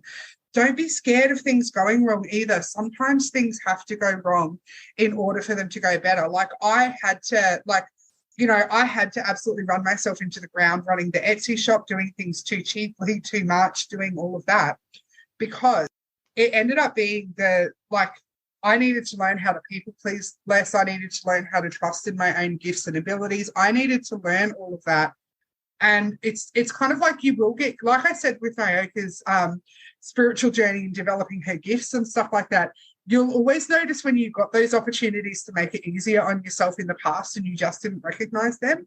And so that kind of thing comes up for us quite a lot, where you will start to see where you were getting sort of gently nurtured to kind of like, you know, take that action, do that thing, put your prices up, reduce your hours, whatever the equivalent of that for you is in your scenarios. You were probably getting given those nudges, but you were a little bit scared to, or, you know, like I would put my prices up by like $2 and think that, look at me taking control of my abundance, you know, and stuff like that. And it was a very big deal for me. Do you know what I mean? For me to be able to do that, it was nowhere near enough for what I needed to be doing with my life and my time. But for me to take that step was actually such a massive point for me. And I think that you need to be a little bit more, don't focus on what you don't know. Don't focus on what you think you can't do. Don't focus on what you think is going wrong for you and things like that. Don't be scared of it falling apart and going wrong either. Sometimes it needs to. because something going wrong is actually the very catalyst for it going right as well. Sometimes you can't work out how things, you need to go through that experience. You need to be like, oh, well, that was harder than it needed to be. How can I make this easier on myself? But you wouldn't even know if you hadn't had that lived and learned experience. So don't be so scared to take action thinking that it's going to be all wrong. Most of it is not that black and white. A lot of the time it's grey and in the middle, and there's nothing really bad coming through here for you. There's a few challenges, but I feel like they're mostly going to be with yourself. I feel like they're mostly going to be with yourself. I feel like you're the biggest challenge that you've got. But you know that this is what you're meant to be doing. Whatever you're thinking about, whatever this next chapter looks like for you, whatever this next phase looks like for you, this has probably been on your mind for a long time. This is probably something, and you are so much more ready than you realize for it. And I know that you don't have all the answers, but you're heading into, I think that the growth and what you've been through, I don't think you're going to have to go through this kind of thing again in your life. So as hard or as challenging or as difficult as the period to get to this point has been, you've done it. You've actually done it. And the growth that you experienced as a person is all very, very much, and I feel like you've always been that person who puts yourself last. You will carry so much. You will be like, do you know what? That's okay. I'll just do it. That's going to be fine. And it's like you've been carrying people, but they keep you're carrying them and you're doing so much for them, but it's like they're picking up more rocks along the way to make the load heavier for you while you're, and you're sort of struggling, and they're picking up their rocks and stuff like that. And I feel like I feel like you had to sort of reach that point. It often you've got to sort of do you know what I mean? Sometimes you've got to hit rock bottom. You've got to hit that. And sometimes that's a literal experience in your life. Often it's just an emotional feeling where you kind of hit the lowest that you can feel, the lowest that you can go, where you go, I don't know what the point of all of this is. I don't know how all this ends up. I don't know what I'm meant to be doing. I don't know any of this. Sometimes you have to hit that depth because rock bottom is solid. It's the, do you know what I mean? You actually want to hit that, you want to hit that lowest point, because while you're still struggling to crawl down, the rocks are slipping underneath you and stuff like that, once you hit the bottom, you're there. Do you know what I mean? That literally the only way is up. And I feel like that's sort of what happened. I feel like you had to learn the how it felt to do too much and to not put yourself forward enough. And if you look at when you started this podcast, for example, it was that whole, I wasn't unhappy, I had a good enough life, but there was nothing for me. And I feel like this journey for you has been learning that you can be all these wonderful things to people, like a wonderful mother, a wonderful wife, a wonderful everything, but you can also be a wonderful individual who gets and does good things for yourself as well. And I feel like that's been what this journey has been about. And it's probably not felt like it's been worth it a lot of the time as well. Do you know what I mean? It's probably you try to overcome something and it's it's almost like you're in a maze and you think that you've just about made your way out, and then you're at another dead end and you're like, what the heck? When does this all come together? And I think it was always going to be over this period. I think it was always going to be this era that was going to help, that was going to make things different, that was going to make things better. But the challenge now is to keep putting your energy into what's most important, because the unfortunate thing is that the world keeps spinning while we're going through these transformations. So it's kind of like when you look up some spiritual information online, when you look up personal growth, when you look up all of these kinds of things, what often ends up happening is people really kind of sell it as though there's going to be this utopia, where we walk through these gates and things are just perfect and it flows and it's easier and it's all of these kinds of things. And it's well, where the F are these gates? When does this all, and it doesn't actually happen.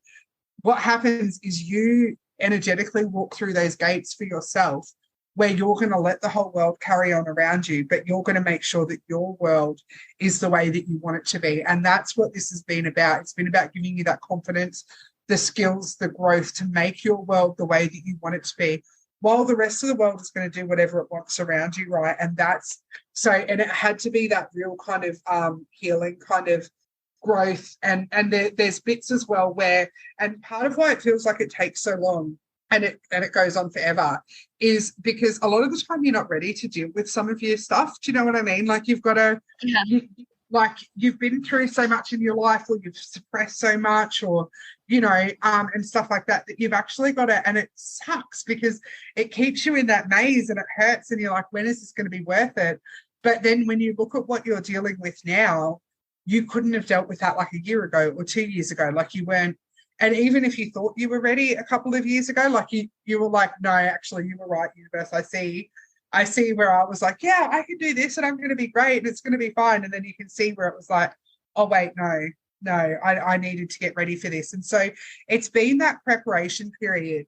You're actually ready and you've actually done this. You just don't feel confident yet. But that confident is like, you're not walking a forged path anymore. You're not doing things abnormally per se, but you're not following that same, you're not on that hamster wheel anymore. You're not on that same hamster wheel where you just keep on going around in those circles. And you're actually being connected to everything that you've ever wanted. Did you think last year was going to be a better year for you than it was? Like, did you kind of get that feeling of like, yeah, 2022 is going to be my year. This is where it's all going to, this is going to be where it all feels worth it. Like, did you kind of feel like that was going to be last year for you? For me, I always think that every year. This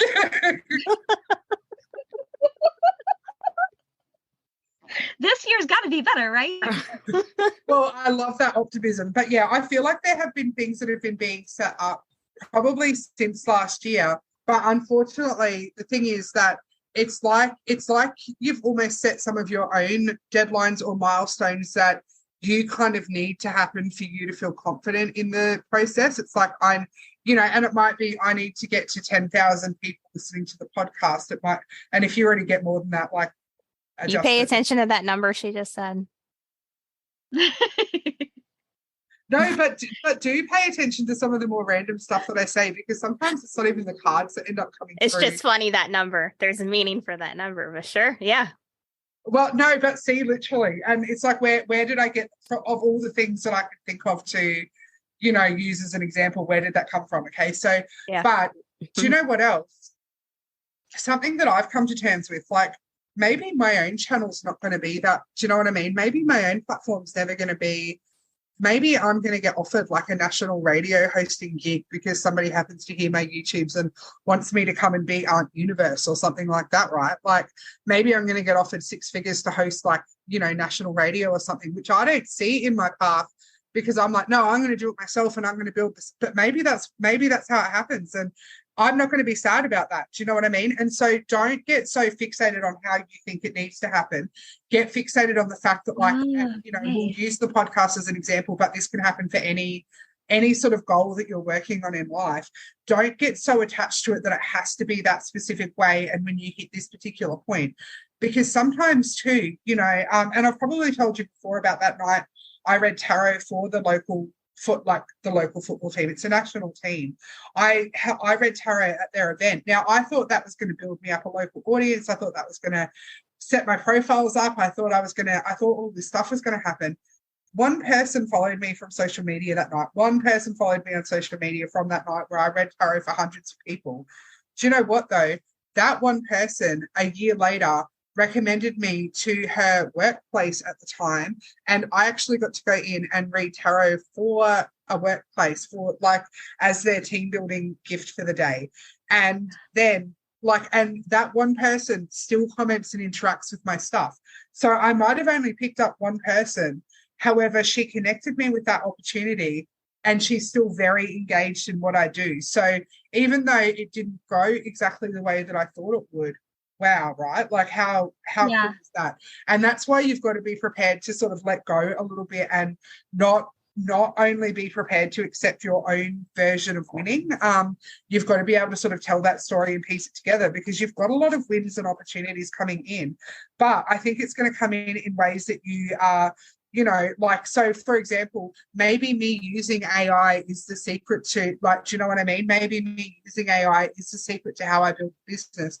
I've been thinking I need to come up with the right creative idea to get a viral reel or something like that. But maybe it's that consistently being able to post every single, and build my audience that way. Like maybe that's the key.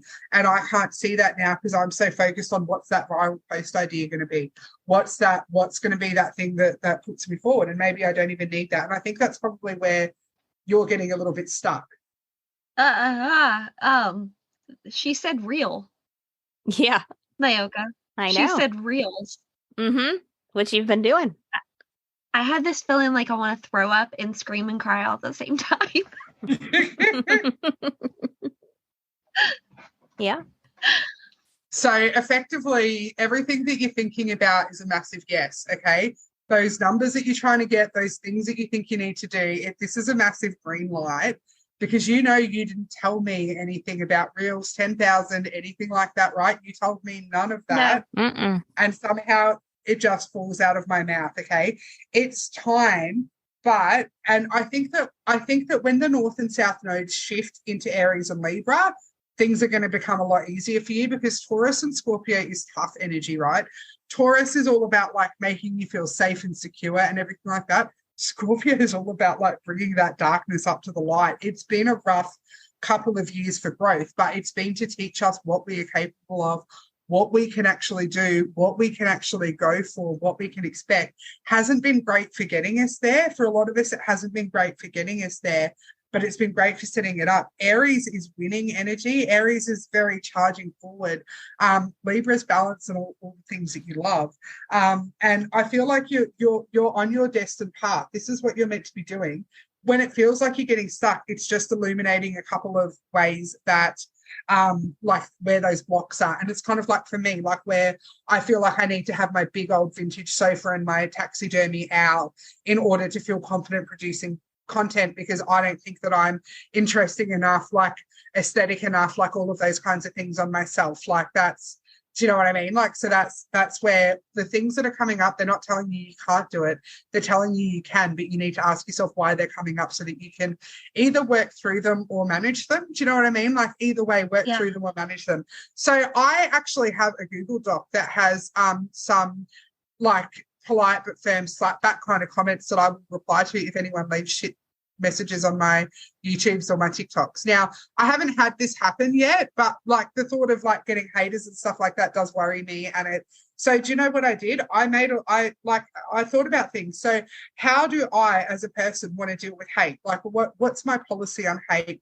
How do I want to handle haters? What energy do I want to put forward for haters? So now if I happen to get one, and it's the internet, like let's face it, do you know what I mean? I might. I have a reply already pre-written where I can just, so I don't get scared of haters, because I know that if I get one, I can copy and paste and sort them right out. If I don't just block them first. So sometimes these things are coming up to be able to make you work through them. They're not coming up because you can't do them. But I think you know exactly what all of that was about. And I think you know that you need to do it. You know what Rachel says? When you have haters, that means you're making it big.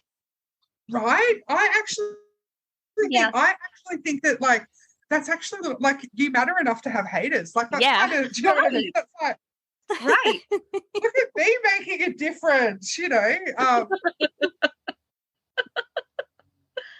Yeah, but see, you've got that good attitude. But yeah, if you whatever you want to be doing to get to 10,000 or whatever 10,000 in reels mean to you, you have to do it, and you know that it's time.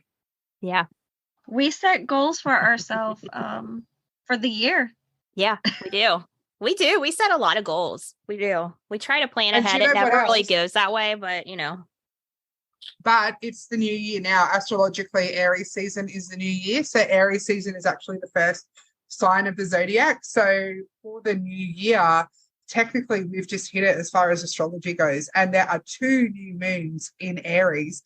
So we've had the first one, we have a full moon in Libra coming up, and then the next new moon is in Aries again. So that is amazing, like winning kind of set this stuff on fire kind of energy. We're Like, working with the Naoka, moon. July is our anniversary. It is. It is. Oh my God. You mentioned July.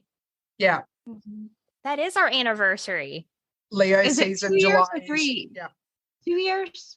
It'll be 2 years. Is it 2 or 3 years? 2. Our podcast will be 2 in July. See? Seems longer.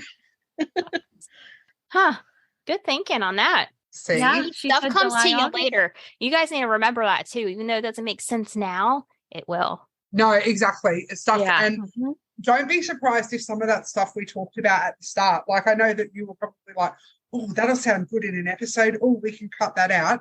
But when you listen to it as well, don't be surprised if some of the stuff that we said actually literally, like, don't be surprised if you're walking down the street and there's like a crow on one side and a chicken on the other, and you're like, Chelsea freaking said this, she freaking said this. And it might not have been with a card in my hand or, you know, like doing prediction style stuff, but like often the stuff that falls out of our mouths is not insignificant.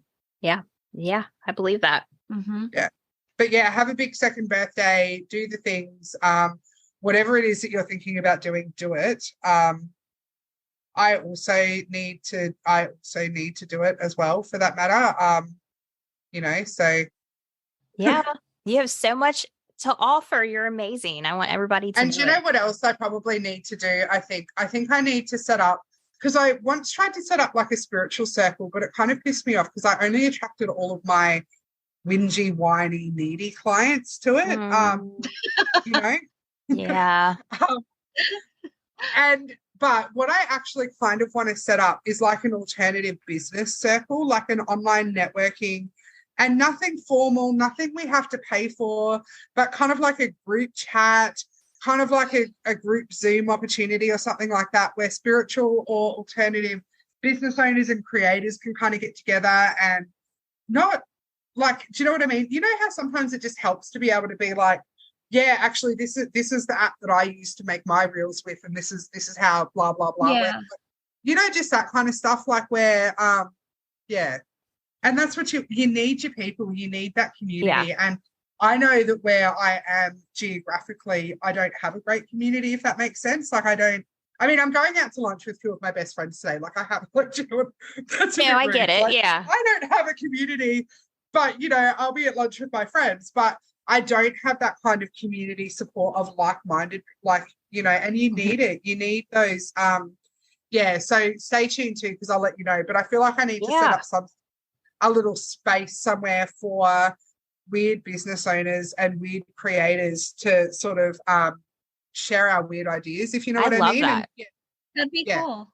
That's a great idea. I've tried to set that up here a few times in my local area, but they're so freaking competitive. They're so like, and it's like, hang on, but me being in my power, I'm not taking your power. Like, we're both going to be in our power. Like, we're both, you know, and like, I write content for another tarot reader. I've got this, and she started out as my client on Etsy, and she is a tarot. She's read for Keen, like, which is like, I think you guys have that as a psychic hotline, like, phone psychics kind of thing. So she's been a reader for Keen for like 20 years. And she wants to go out on her own, because it's shit when you read for those platforms, because they own the clients. You have to just deal with the crazies because they're paying, like you can't cut them off, and you know, all of that kind of stuff. And so she wanted to go out by herself.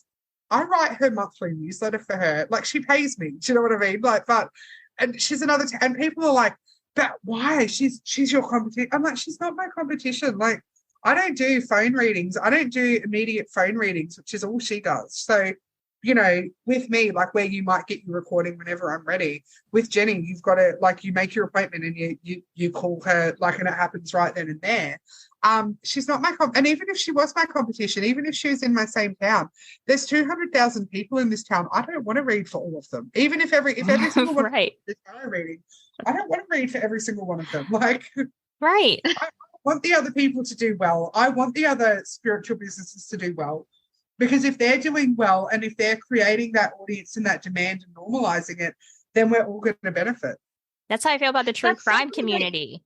Yeah. Yes. I was about to say that. Like, it's so funny because Nayoka and we try to find a way to stand out, but still be true to ourselves, because we want to be like, you're just sitting with friends talking. And like, a lot of times I'll get discouraged because if I think of an idea and there it is on YouTube and 50, 100 other people have said the same story, you know, how can we be different? But then I'm like, screw it. We just will be who we are.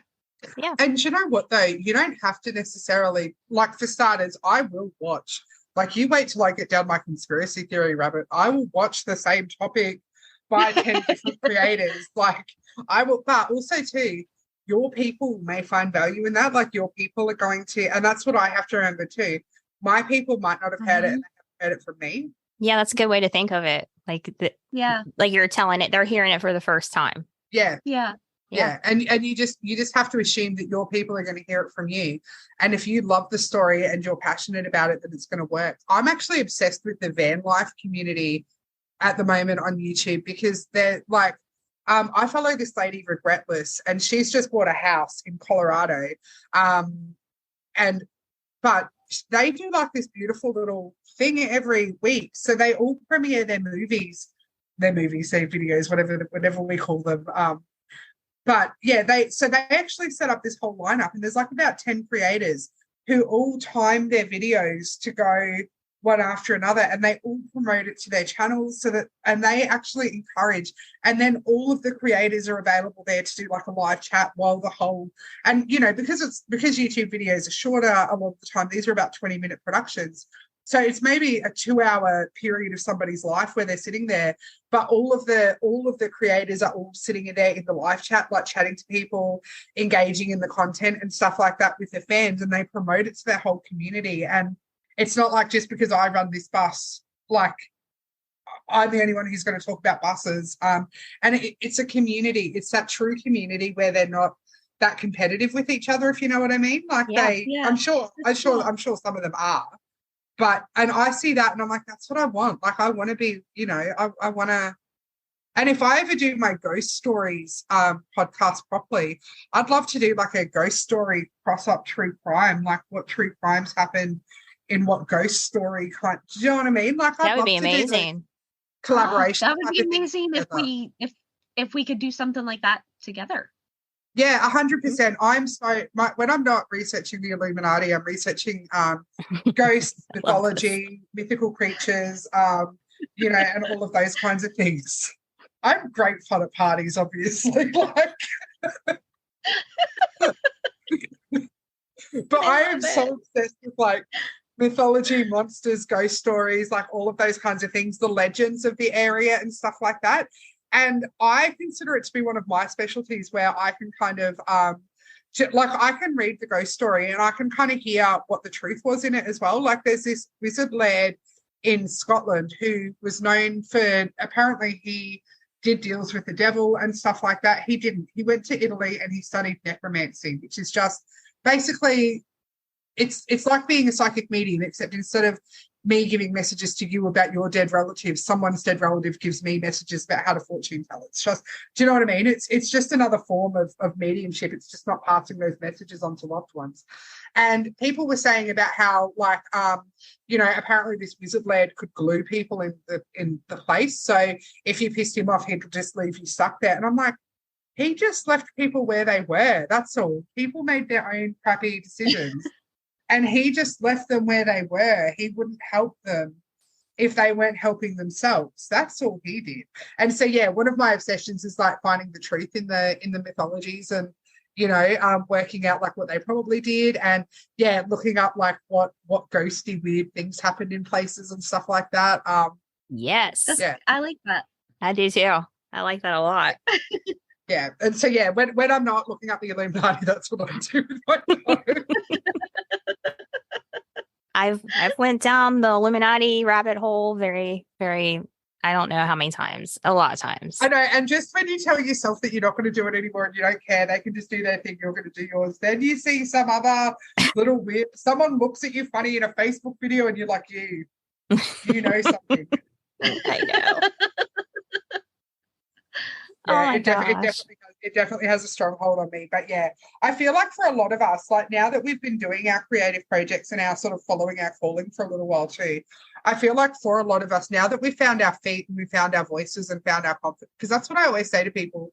Like sometimes some of my clients who are trying to set up their own tarot businesses and stuff like that, they get like sad about how long it's taking them to sort of get views or get followers. And it's like, I think sometimes we get that beautiful little blessing time where we get to find our feet and experiment and hear, like, I think it's actually kind of like the universe is like, yeah, just get your confidence up, mate, and then we're going to unleash you to your whole audience. Like, we're gonna bring your people in. Yep. But then we psych ourselves out of making those changes that would bring, do you know what I mean? Like we psych ourselves out because we're like, oh, it's not working. I only get 50 views. I only, this, that post didn't do so well. I thought it would. Yeah, but did you learn how to use the platform better? Did you learn how to, did you? It's all a How many learning process for sure. Yeah. But yeah, ghost stories, Illuminati, definitely my thing. And I want to set up like a weird business owners, like informal networking kind of groupie kind of thing, like where we can just kind of like share, bounce ideas, just bounce like, you know, just that kind of thing. I think it's fantastic. Let me know. I'm there. Yeah, no, I'll keep you posted. Yeah. But yeah, did we kind of answer what you feel like you needed to get out of your reading as well? I think so. What about you, Yeah. Rachel? Definitely. I feel good. Yeah, and Naika's going to keep doing her psychic stuff too. Yes. Yes, I am. Do it, girl. Do it, I'm babe. working on Ready? it. It's time. If you need a permission slip, I'm writing out your permission slip now. Okay, you have. I appreciate you that. have permission. Thank I you. do have another question for you, Chelsea. Yeah. Should Nayoka and I get divorced and just marry each other? Yes. Yes. No hesitation there. Yes. No, but look at what. Okay, but so I picked up another deck to use, right? And look which card stayed on the table. So There's this is the feathers. feathers, diamond feathers, 9 of Pentacles. Now, diamonds are also the stone associated with the Aries. We're in Aries season. Also, the North Node moves into Aries mid-year as well. So, like, destiny is going to be in Aries kind of thing. So, you guys need to start thinking. It's not that you necessarily have to marry each other, but don't rule that out. Invite me to the wedding. But you both do need to make sure that your relationships are serving you in the best kind of way. You need to make sure that you believe that you can get the love that you deserve. You need to make sure that you believe that the people are capable of giving you that, because you've got to go into things in a really, really positive kind of way. And then once you go into it with that positive, like, you be your best version of yourself, expect the best from them, communicate the best from them. If they're not giving you that, you deserve it. And like, it's just, remember, it's okay to tell somebody how to love you.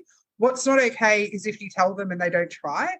Or also too, sometimes somebody may be doing the absolute best that they can, but their best doesn't have to be good enough. And always remember too, something doesn't have to last forever to be successful.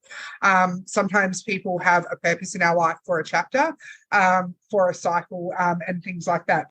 However, you know, like, invite me to the wedding if you do marry each other. But yeah. Now, if you guys are okay, I think this, I don't know, but I'm just assuming there's somebody at my door by how my dog is going off. So I think I'm going to have to wrap this up. But Thank you so much. Thank you for all your time too. I will message you my details, like my website and everything. Thank you. All right. Have a good one. See ya. Bye. Bye.